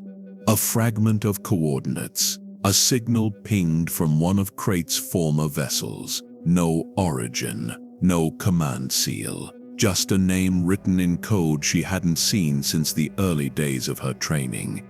She boarded alone. No escort, no fleet, no permission asked or given. Inside she found nothing but darkness, flickering lights, half-dead droids, and the memory of footsteps once heavier than hers. She walked the halls like a shadow chasing ghosts. Her own breathing was the only rhythm, her thoughts the only voices.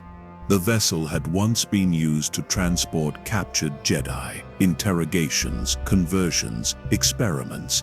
The pain lingered in the walls, not physical anymore, just echo.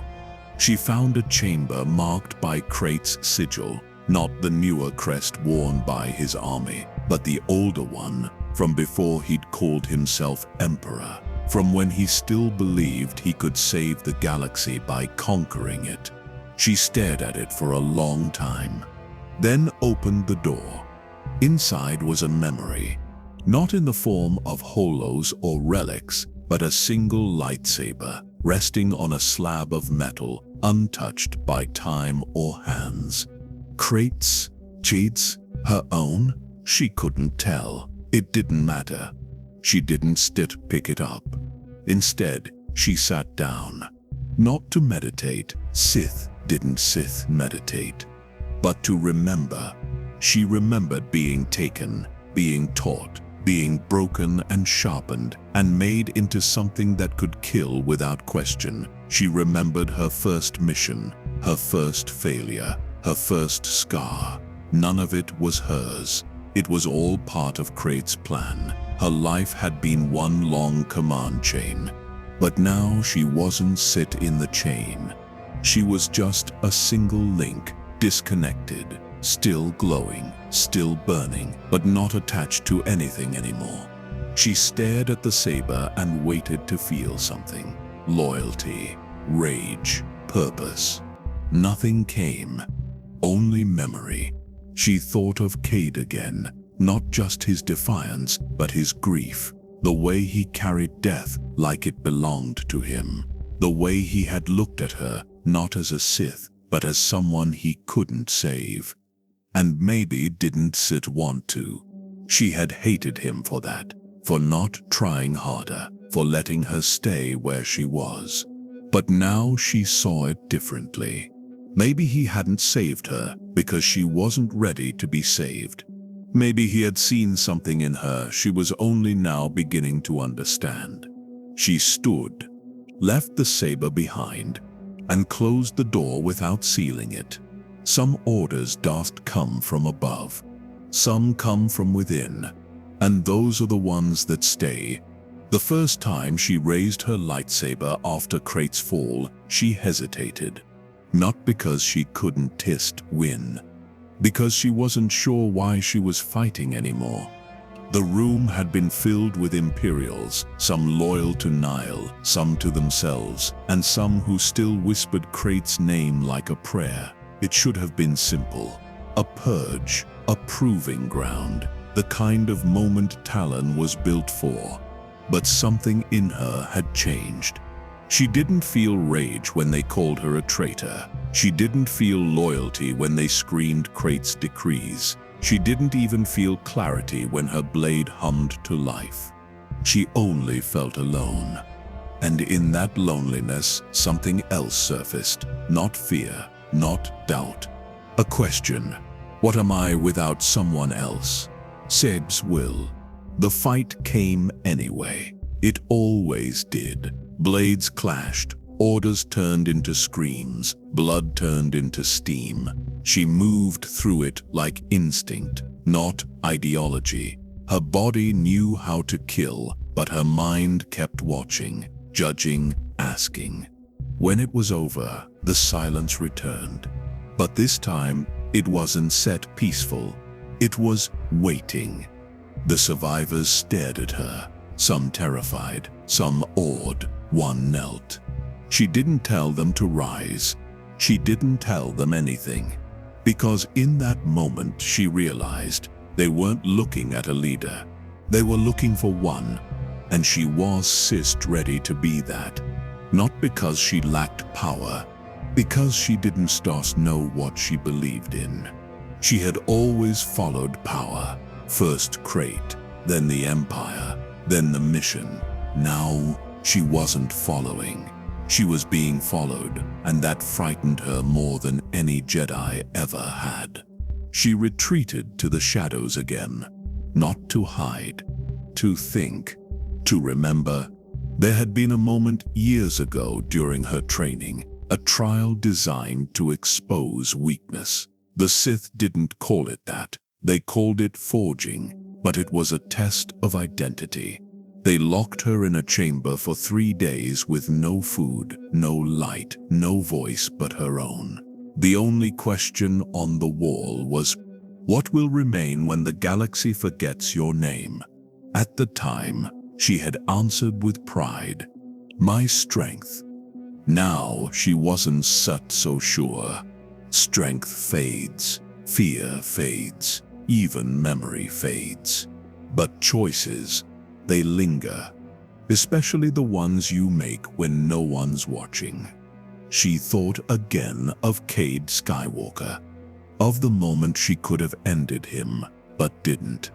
Not because she failed, not because he was stronger, because for the first time she didn't want to, because she saw something in him that reminded her of who she could have been before Krayt, before the armor, before the title.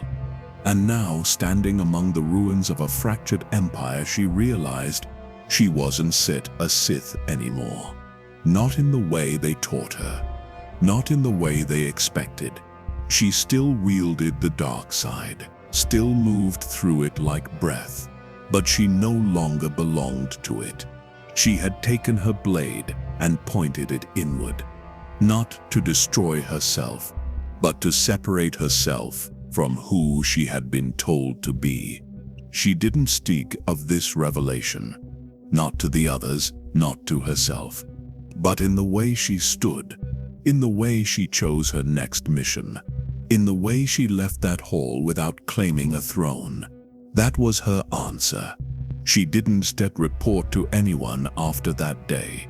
Not Nihil, not the Council remnants, not even the Force. She moved on her own, quietly, without ceremony. And yet the galaxy kept watching her. Whispers followed her like shadows. Some called her a war criminal. Others called her the last true Sith. But none of them knew the truth. She wasn't fighting for the Sith anymore. She wasn't fighting for anything they could name. What had once been obedience was now memory. What had once been loyalty was now silence.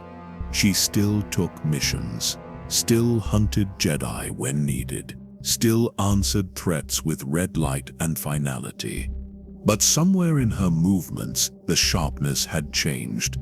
Not dulled, refined, because now every strike was her own. Not Krayt's, not the Order Sith's, cause. And with each step, a quiet realization grew inside her. I was never broken. I was shaped, and shaping can be undone. She began choosing targets not for strategic value, but for meaning. She spared young Jedi who hesitated in fear because she remembered what that felt like. She struck down former Imperials who used their new freedom to enslave because she knew what cages looked like, no matter the color of the bars. And when she stood before a mirror, the one Krayt had kept in his private chamber, she didn't see a weapon anymore. She saw a question. Who am I when no one is left to command me? For most of her life, she believed the Sith offered freedom. Freedom from rules, from guilt, from dependence. But what they gave her was a different kind of prison, one built from purpose so strong she never had time to ask if it was hers. Now with that prison in ruins, she wasn't free. She was lost, but in that loss there was something honest. And sometimes, honesty is the only way to rebuild. She didn't call herself Talon anymore, not out loud, not in her thoughts. Talon had been a role, the person who obeyed, the blade they pointed. But that person died the moment she disobeyed, not with defiance, but with mercy. And mercy was something the Sith never taught her. She didn't disappear, she didn't retire, she didn't change sides. She just kept going, one mission at a time, one quiet refusal after another. Some days she still heard Krayt's voice in her mind, telling her to kneel, to serve, to become more. But she would walk past the echo, and the echo would grow fainter until it was gone. She never joined the Jedi. She never swore off the dark side. She simply lived, not in peace, but in awareness. She never explained this to anyone, not even herself, because some truths aren't set made of words. They're still made of choices, and she made hers, not because it was noble, not because it was righteous, but because it was hers. And in a galaxy filled with masters and monsters, that might be the closest thing to freedom anyone ever gets. She didn't flinch when she saw him again. Others did, even those who had once claimed to believe in him, Sith Lords who bent their knees at his name. They hesitated when they saw what he had become, but not her. Talon had learned long ago that fear doesn't come from what someone looks like. It comes from what you owe them, and she owed Krayt everything. Her rise, her rage, her silence, her chains. So when he returned, scarred, armored, reshaped by something no longer entirely human, she stood still, not because she trusted him, but because movement meant thinking, and thinking meant doubt. The Empire had shifted in his absence. New names whispered power: Nihil, Maladi, Wylark. Ambition had grown wild in the shadow he left behind. And when he stepped back into the throne, it wasn't to applause, it was to a silence filled with suspicion. But Talon didn't speak. She didn't ask where he had gone, or how he had survived. She didn't need to know. Because ghosts don't explain themselves. They just return. And Krayt, whatever he was now, had returned.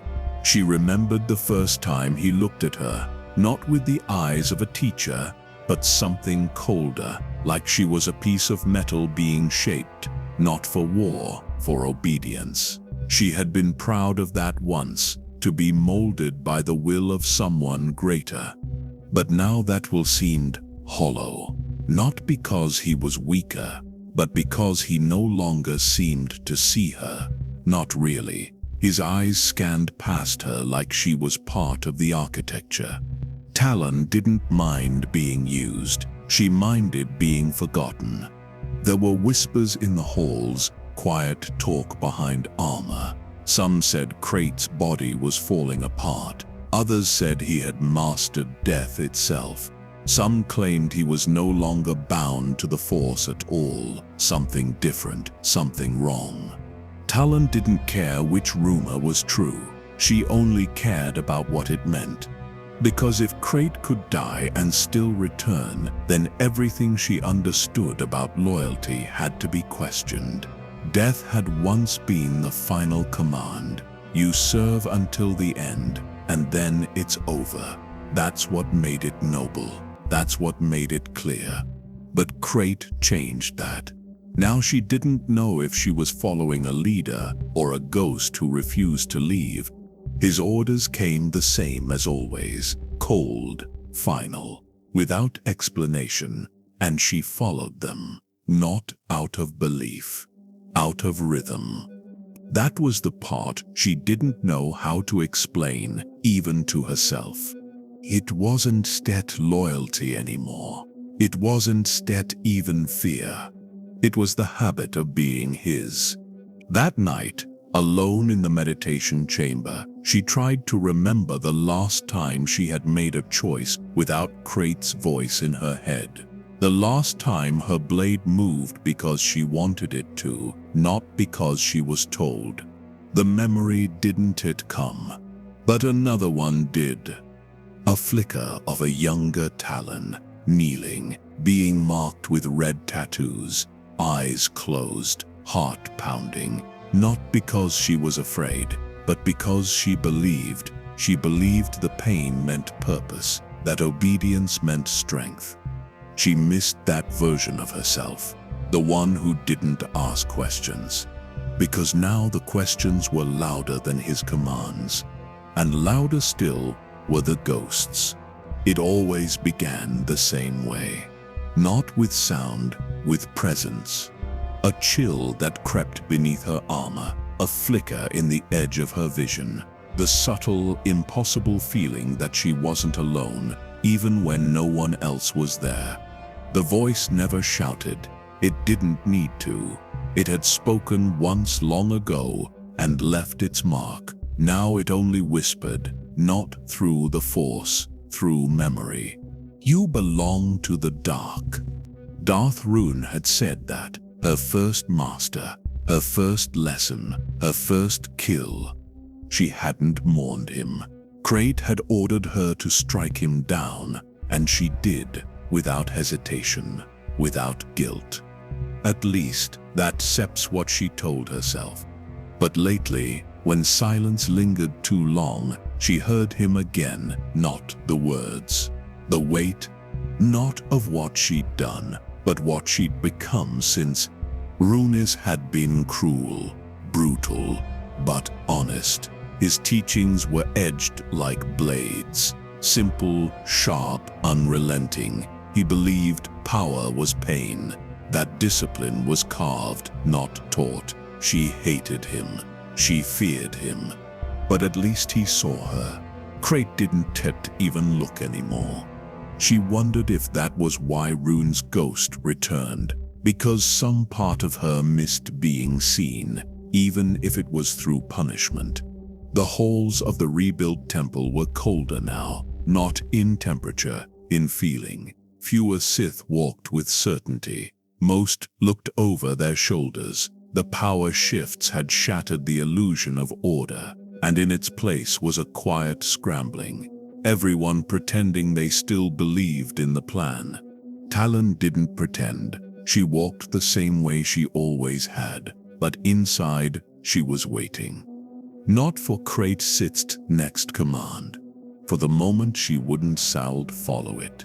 She hadn't decided when that would be, or why, but she knew it was coming. The hesitation had already formed, and once it appears, it doesn't go away. It waits, it grows, it whispers. Like Runist's voice, like Krayt sits. She began to train alone again, not just physically, mentally. She replayed old lessons in her head, tested herself against their logic, not to rebel, but to remember what was hers.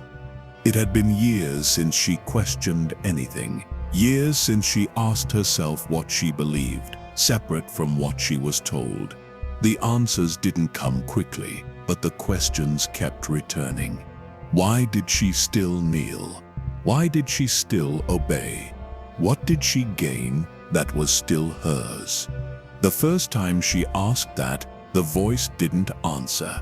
Neither Rumin's nor Krayt's, just silence. Cold, clear silence. And for the first time in a long time, Talon felt something that wasn't rage. It wasn't grief either. It was emptiness. Not the absence of feeling, but the awareness that something was missing. Something she's never been allowed to build. The board of birth. She had been a weapon, a vessel, a loyal hand, but never a person with her own shape. And now, as the empire around her cracked and bent, she realized there would never be a better time to find it.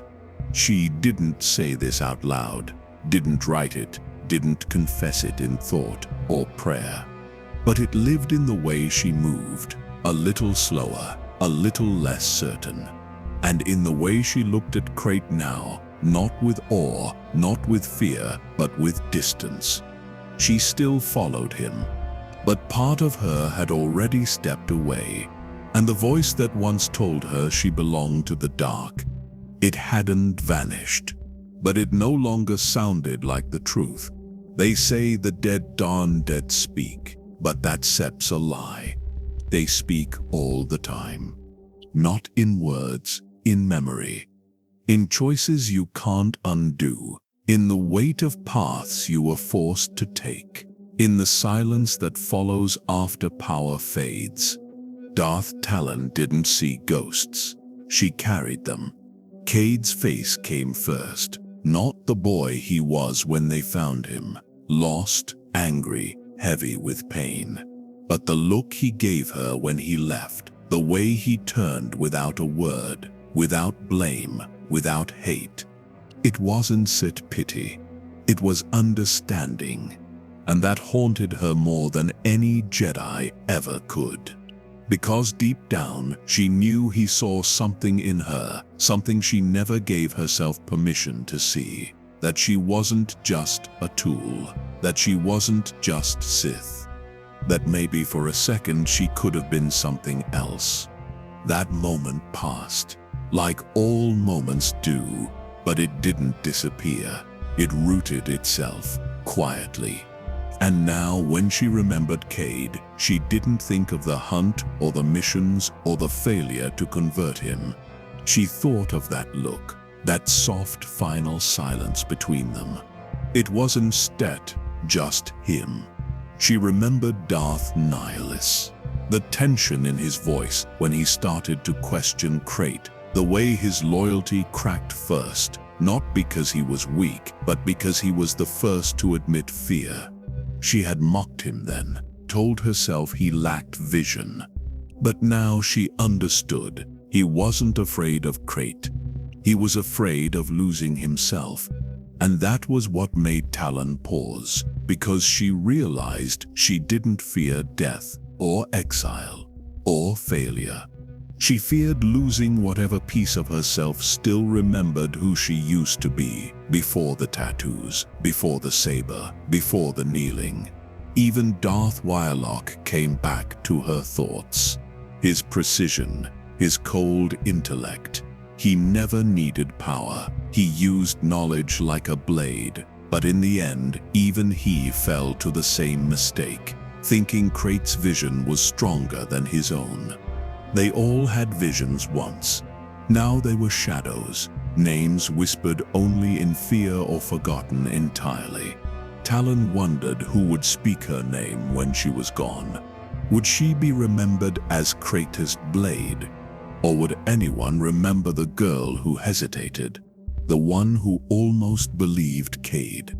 The one who listened when the ghosts spoke? She didn't regret killing. Regret had no place in the path she chose. But doubt, that was different. Darth wasn't stint weakness. It was a mirror, and she was starting to look into it more often. When she walked through the corridors of the temple, she no longer walked as Krayt's hand. She walked as someone tracing the footsteps of the fallen. Not in mourning, in warning. She remembered them, all of them. The ones she fought beside, the ones she fought against, the ones she failed to save, the ones she was never meant to. Each memory had a face, each face a lesson. Not all were cruel. Some were kind. Some were broken. Some were honest in ways she never allowed herself to be. And slowly, without meaning to, she began to collect them. Not as ghosts, as pieces. Pieces of who she might have been, or still could be, if she ever chose to step off this path. The Sith taught her that the past was a chain to be broken, but the past was speaking to her now, not to drag her back, but to show her the road ahead. A road she sighed never taken, because she was too loyal, too useful, too afraid, but maybe not forever. She didn't leave the Order, she just stopped listening. The commands still came. The targets still fell. The rituals still marked her skin with new symbols of victory. But her mind, it drifted. Not outward, not toward rebellion or betrayal, but inward, toward the quiet. Because there was a kind of silence that started to grow inside her. Not the silence of meditation, not the silence of defeat. A different kind, the kind that echoed. She heard their voices in that silence, not as memories anymore, but as questions. Are you still her? Or did you vanish like the rest of us? It wasn't Krayt's voice that haunted her. He was still alive, still powerful, still terrifying. His return from death only deepened the myth around him that he was chosen, immortal, a storm made flesh. But Talon had seen him broken. She had seen the tubes, the trembling, the madness behind his vision. He had fallen and come back wrong. Not stronger, just louder. And she had followed him anyway, because the others were gone, because she didn't know who else she could be. But now she questioned even that. Was she loyal? Or just afraid to stand still? Was she following power or running from silence? It was easy to kill, easy to carry out commands, easy to be what she had always been. What wasn't that easy was stopping, and she was starting to slow down, just enough to hear the questions louder. The Sith don't believe in ghosts. They believe in power, in will, in legacy. But the truth is, ghosts are real. They just don't scream. They whisper. And Talon was listening. To the girl she once was. To the comrades she once trusted. To the enemies she once spared. To the look Cade gave her, not with hope, not with fear, but with recognition. She had been molded by masters, trained by voices that demanded, commanded, punished. But now in the end, the only voice left was her own. And it wasn't set certain anymore. It hesitated, it questioned, it remembered, and that made it dangerous. Because doubt is what breaks chains. She stood before Krayt once again, the Emperor reborn, the darkness restored.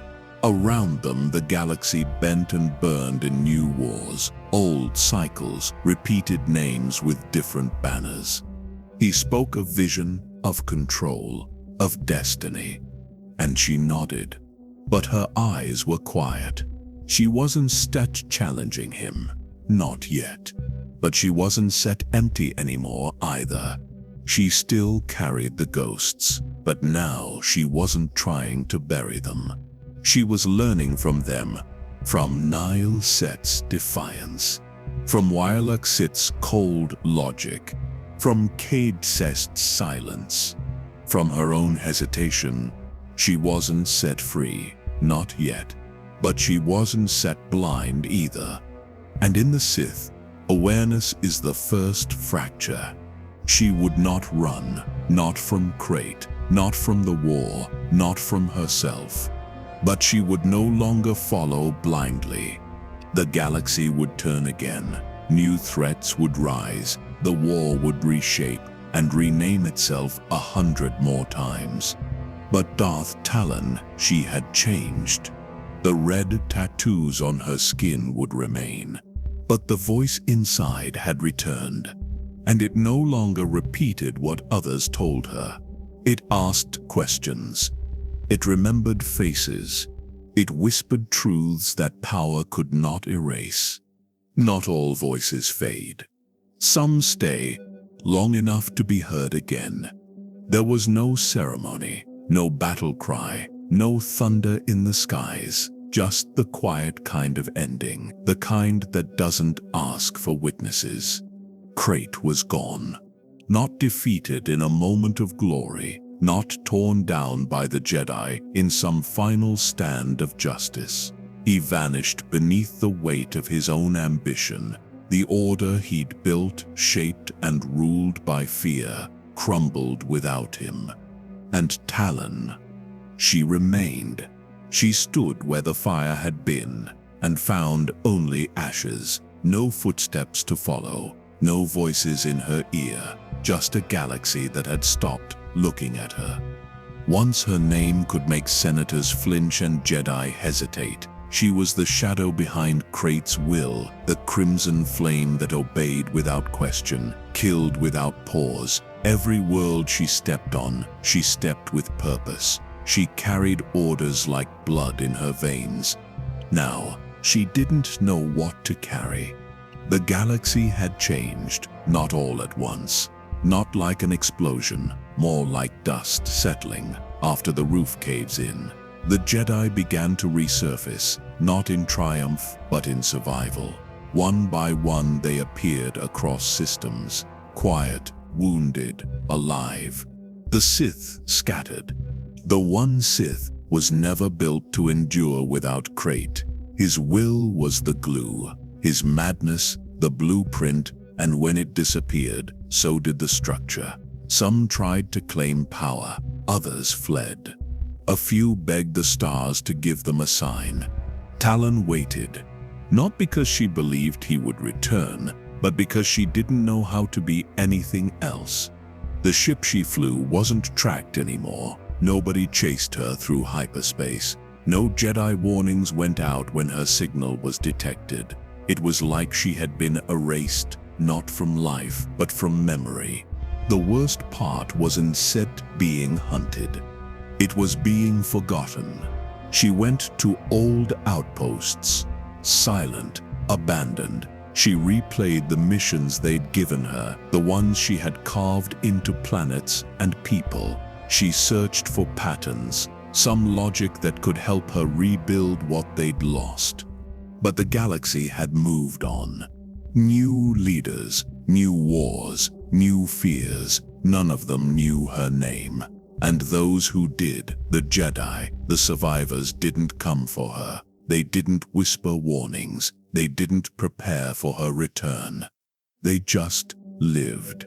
She began to drift, not in space, in thought, in purpose. Talon had never needed belief.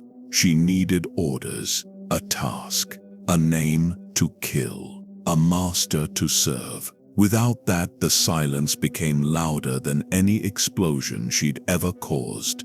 She started talking to Krayt. Not out loud, Not like a ritual, just inward, like she was repeating old commands so she wouldn't forget how they sounded, or maybe to convince herself they still mattered.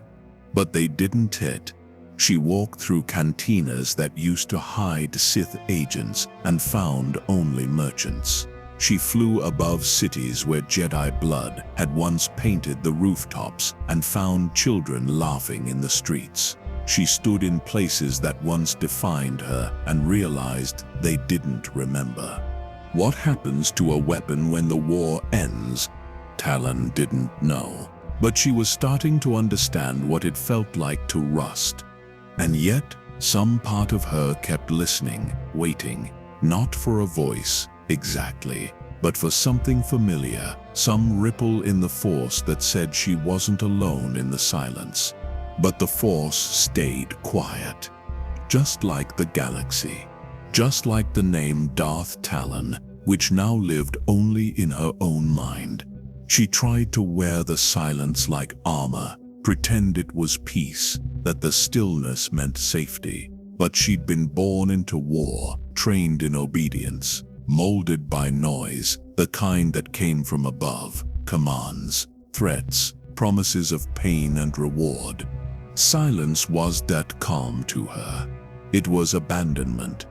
At first, she filled the hours with movement. She polished her saber, recalibrated her ship's targeting systems, ran drills she hadn't needed in years. She imagined Krayt watching, evaluating, waiting to issue the next command.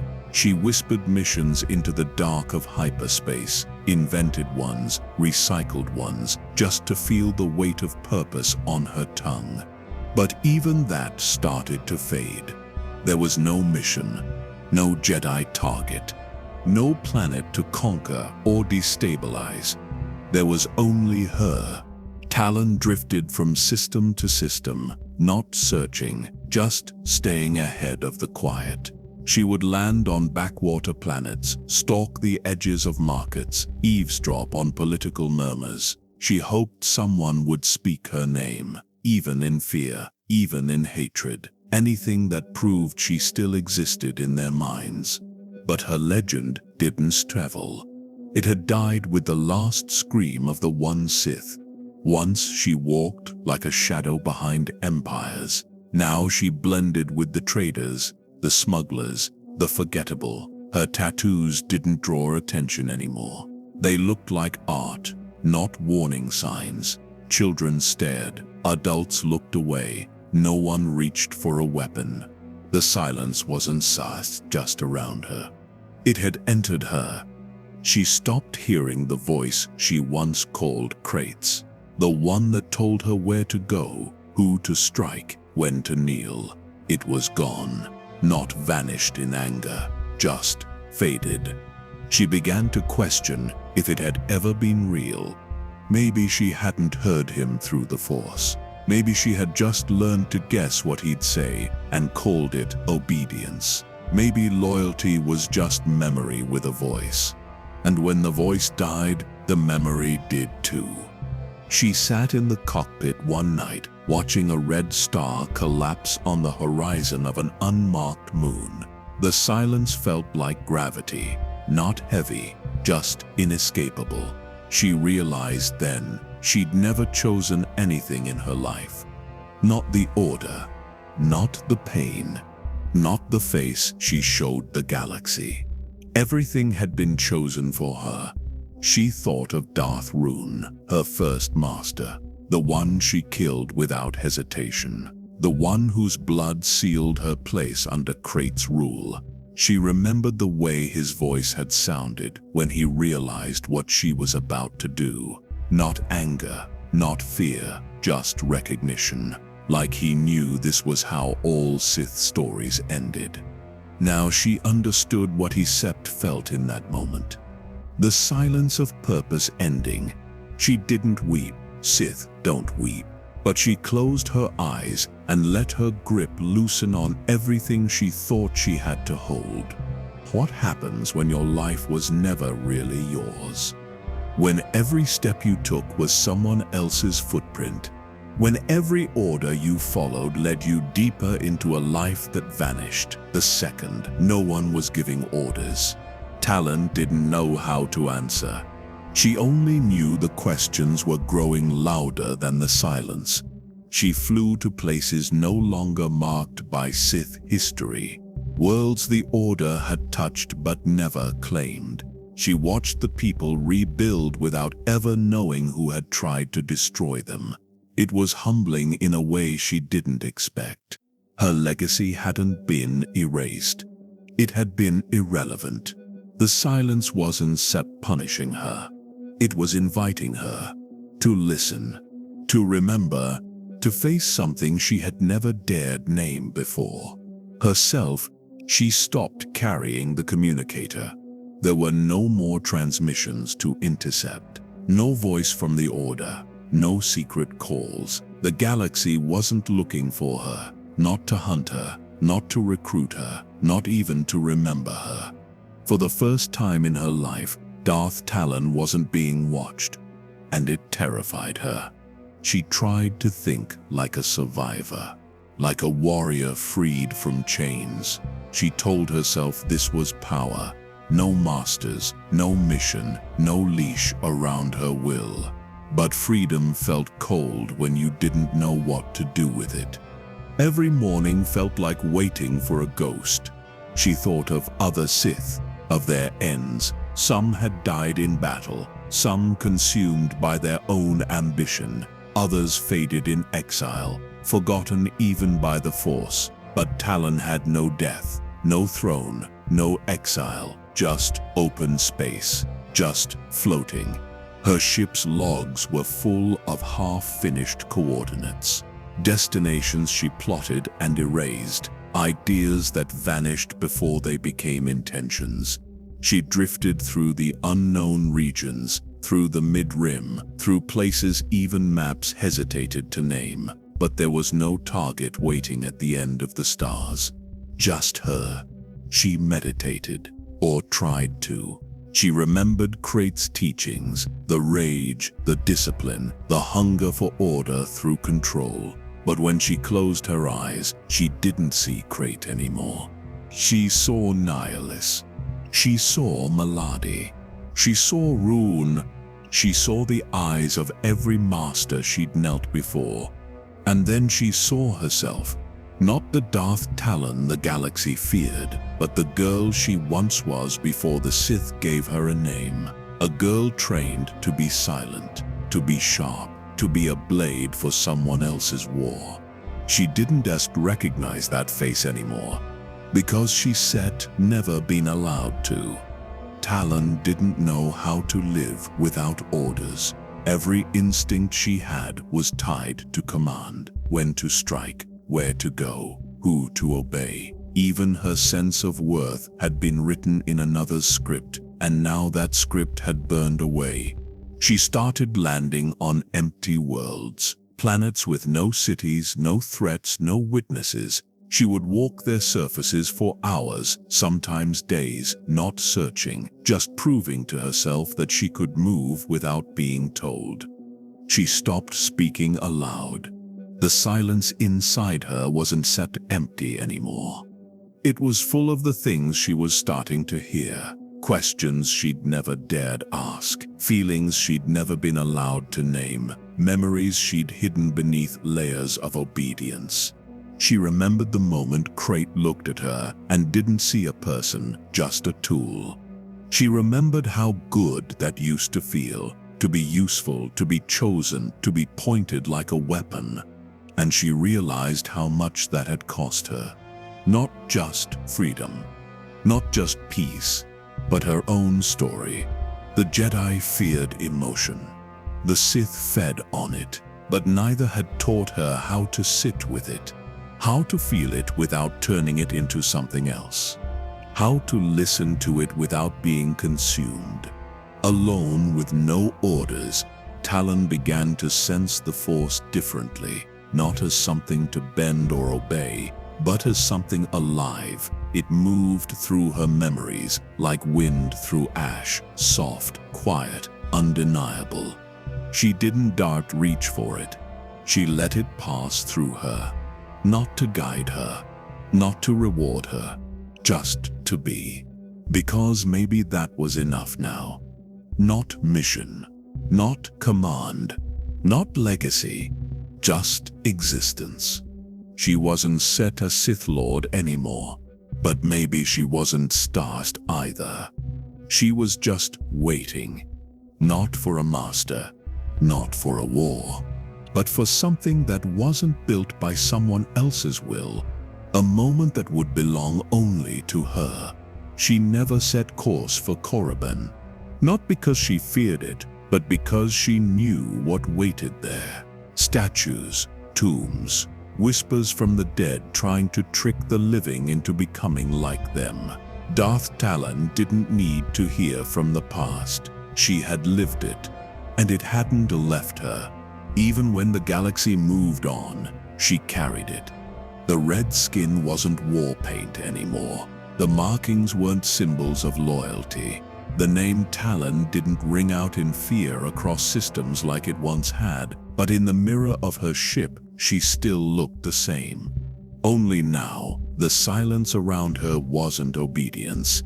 It was survival. She wandered systems too quiet to be remembered. She saw civilizations rebuild, Jedi temples rise again, new leaders argue over the same old ideals. The Sith were fading from their fears. The Jedi were patching up their own wounds. But no one asked what happened to the ones left behind. She watched them from a distance, Jedi initiates swinging sabers in the morning light. They didn't know who she was. They didn't know what it cost her to stand still and not strike. It was easy to hate enemies when they wore armor, declared wars, burned cities. But Talon had never been that kind of Sith. She had been loyal. She had been shaped. She had been used. And now all that remained was the choice not to repeat it. There were moments she thought of stepping into view, letting the Jedi see her, letting them ask their questions, maybe even letting them strike. But then, what would she say? That she didn't know who she was without someone else's will, that the wars were over, but the echo still lived inside her, that even now in peace, she didn't trust peace.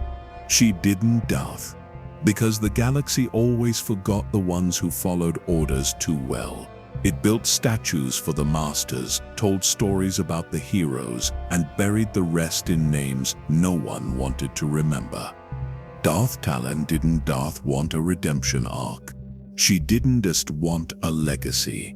She just wanted to know if there was anything in her life that hadn't come from someone else's command. That was the question she woke with each day. That was the question the Force never answered. But maybe it wasn't set supposed to. Maybe she wasn't meant to find her place in history. Maybe she wasn't supposed to fight another war, serve another master, or betray another cause. Maybe her story wasn't set about what came next. Maybe it was about what did instead. She had the chance to rebuild the Order. She didn't stylist. She had the chance to seek revenge. She didn't set. She had the chance to become a name whispered in fear again. And she chose silence. Not because she was broken, but because silence for the first time was hers. No one ordered it. No one trained her for it. No one carved it into her skin. She chose it. And in that stillness, in that quiet absence of orders or enemies or missions, she began to hear something new.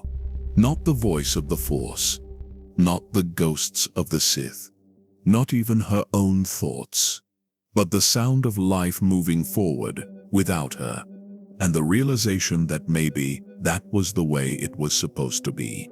Some Sith fade into madness, others into legend. Talon faded into memory, but not a forgotten one. A memory that knew everything, saw everything, and chose not to become it again. And somewhere, Out in the stars, beneath a sky no one charted, a woman once called Darth Talon sat in her ship, watching a world she would never land on. Breathing, still here, no master, no orders, just the dark. And for once, it wasn't empty. She didn't leave a body behind, no armor, no saber, no final cry that echoed through the Force, just silence. And for someone who had lived her entire life being told where to go, what to kill, and how to kneel, maybe silence was the closest thing she ever had to freedom. Some say she died in battle, cut down by the few Imperial knights still loyal to a forgotten cause. Some say she vanished into the Outer Rim, never to be seen again. But the truth is simpler and harder. She disappeared the way so many Sith do, not with a scream, but with a question no one ever answered. Talon was made to be seen, not remembered. Her name was a weapon, her life a command. When those commands stopped coming, so did the reason anyone had to speak her name. She became a memory without a witness. A story told only in shadows, and only by those who still believed shadows mattered. She had no tomb, no pyre, no world that mourned her. Her legacy wasn't etched into monuments or scrolls. It was left behind in something quieter. A scar in the Force that never fully closed. A whisper of rage and loneliness in the minds of those who had once stood beside her. And yet, even that faded, because the galaxy didn't hate her. It didn't forgive her either. It just moved on. That was the strange cruelty of it. For all her battles, for all the pain she caused, Talon's end wasn't met with revenge or redemption. It was met with indifference, as if she had never mattered at all. But someone remembered her. Not as a Sith, not even as an enemy, but as a girl who had once stood too close to power and let it erase her face. They didn't speak her name in public. They didn't write it in data logs or holocrons. But when the night was quiet and the stars felt too far away, they thought of her not as a threat, but as a ghost.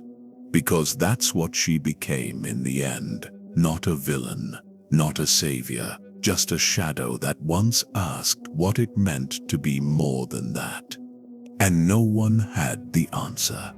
There was a time when her name made even Jedi pause, not out of fear, but because they knew what it meant. Darth Talon didn't negotiate. She didn't leave survivors. She didn't hesitate. She was the edge of Krayt's will, sharpened against the galaxy's spine. And yet, there are no hollows of her. No grand archive entries, no statues buried in ruins, only silence. Because the galaxy forgets differently than people do. It doesn't grieve, it doesn't remember faces, it remembers patterns, cycles, the way wars shape generations, then slip into myth, then into nothing. Talon was part of a cycle that the galaxy was ready to end. So it erased her. But there were fragments, not in history but in people. A Twi'lek smuggler once told a story about a red-skinned woman who boarded his ship without saying a word, took a seat near the engine core, and sat still for an entire jump to Coruscant. He said she looked like someone who had been unmade, like a painting someone tried to erase but couldn't completely. A Sith archivist claimed she once felt Talon's presence on Rand, not in person but in the way the air thinned as if waiting for violence. She said it felt like standing near a cliff, not because you were going to fall, but because you might want to. A child on Corellia drew a figure in the sand with crimson skin and dark tattoos, even though no one had ever shown her that image before. When asked who it was, she said, "I don't know," but she was sad. These weren't records. They weren't facts, but they were echoes, the kind that don't come from memory, but from something deeper. the kind that linger when someone's story was never told right or at all. And in these echoes, Talon lived, not as a Sith, not as a killer, but as something the galaxy didn't know how to name, something it wasn't ready to admit could exist. A follower without purpose, a weapon who had nothing left to destroy, a shadow that didn't just want to be a shadow anymore. These stories didn't survive because people needed a villain. They survived because somewhere someone recognized something in her, a kind of sadness that didn't need words, a kind of silence that felt familiar. And maybe this is all legacy really is. Not the battles we win, not the power we hold, but the quiet someone remembers when they don't know why. She didn't store what it meant to rest. Not in the way others did, with comfort, with stillness, with safety. To her, silence had always been a mission waiting, a pause between commands, a breath before the next kill. But after Krayt was gone, the silence changed. It stretched out longer than it ever had, and it asked something she wasn't ready to answer. What now? She tried to live the way she'd been taught, scanning for danger, moving from system to system, always watching, always ready to act. But no orders came, no holocron flickered to life, no voice told her who to be. And so the silence started to feel like judgment. She remembered sitting in the center of an empty transport bay, listening to the hum of a power cell, not because she needed to, but because it was the only sound left. It wasn't peace, it was weight, the kind that makes you realize you don't know what to do with your hands when they're not holding a weapon. Sometimes she walked through abandoned Sith outposts, not looking for artifacts, just looking, standing in front of control panels, remembering the feel of Krayt's voice ordering her forward, remembering the thrill of being needed, remembering what it felt like to belong to something bigger than herself. That was the part she never said out loud, even to herself. It wasn't power she had chased, it was direction. She didn't fear being alone because it meant no one loved her. She feared it because it meant no one could tell her what to do, no one to shape her next step, no one to say, "This is who you are." She was free, and she hated it. Because freedom felt like drowning in still water. Nothing pulling you down, but no one lifting you up either. Just the slow realization that you never learned to swim. She could have sought redemption. She could have turned herself in. She could have wandered the galaxy doing good, hoping to balance the weight of what she'd done. But she didn't, Darth. Not out of pride, not out of defiance, but because she didn't know what good looked like. She had never seen it up close, never held it long enough to understand it. Her hands were built for pain, her eyes trained to spot weakness, her heart conditioned to silence. So she waited, for a purpose that wouldn't come, for a master who wouldn't return, for a galaxy that had already forgotten her name. And in that waiting, she measured her life, not in victories, not in losses, but in the spaces between. The moments where she almost felt human, and the ones where she remembered she was not. Some say she died on a nameless moon, cut down by bounty hunters who didn't know who she was. Others say she joined the unknown regions, living as a shadow, whispering Sith secrets to those who dared to ask. But most say nothing at all. Because Darth Talon's story didn't end with a battle.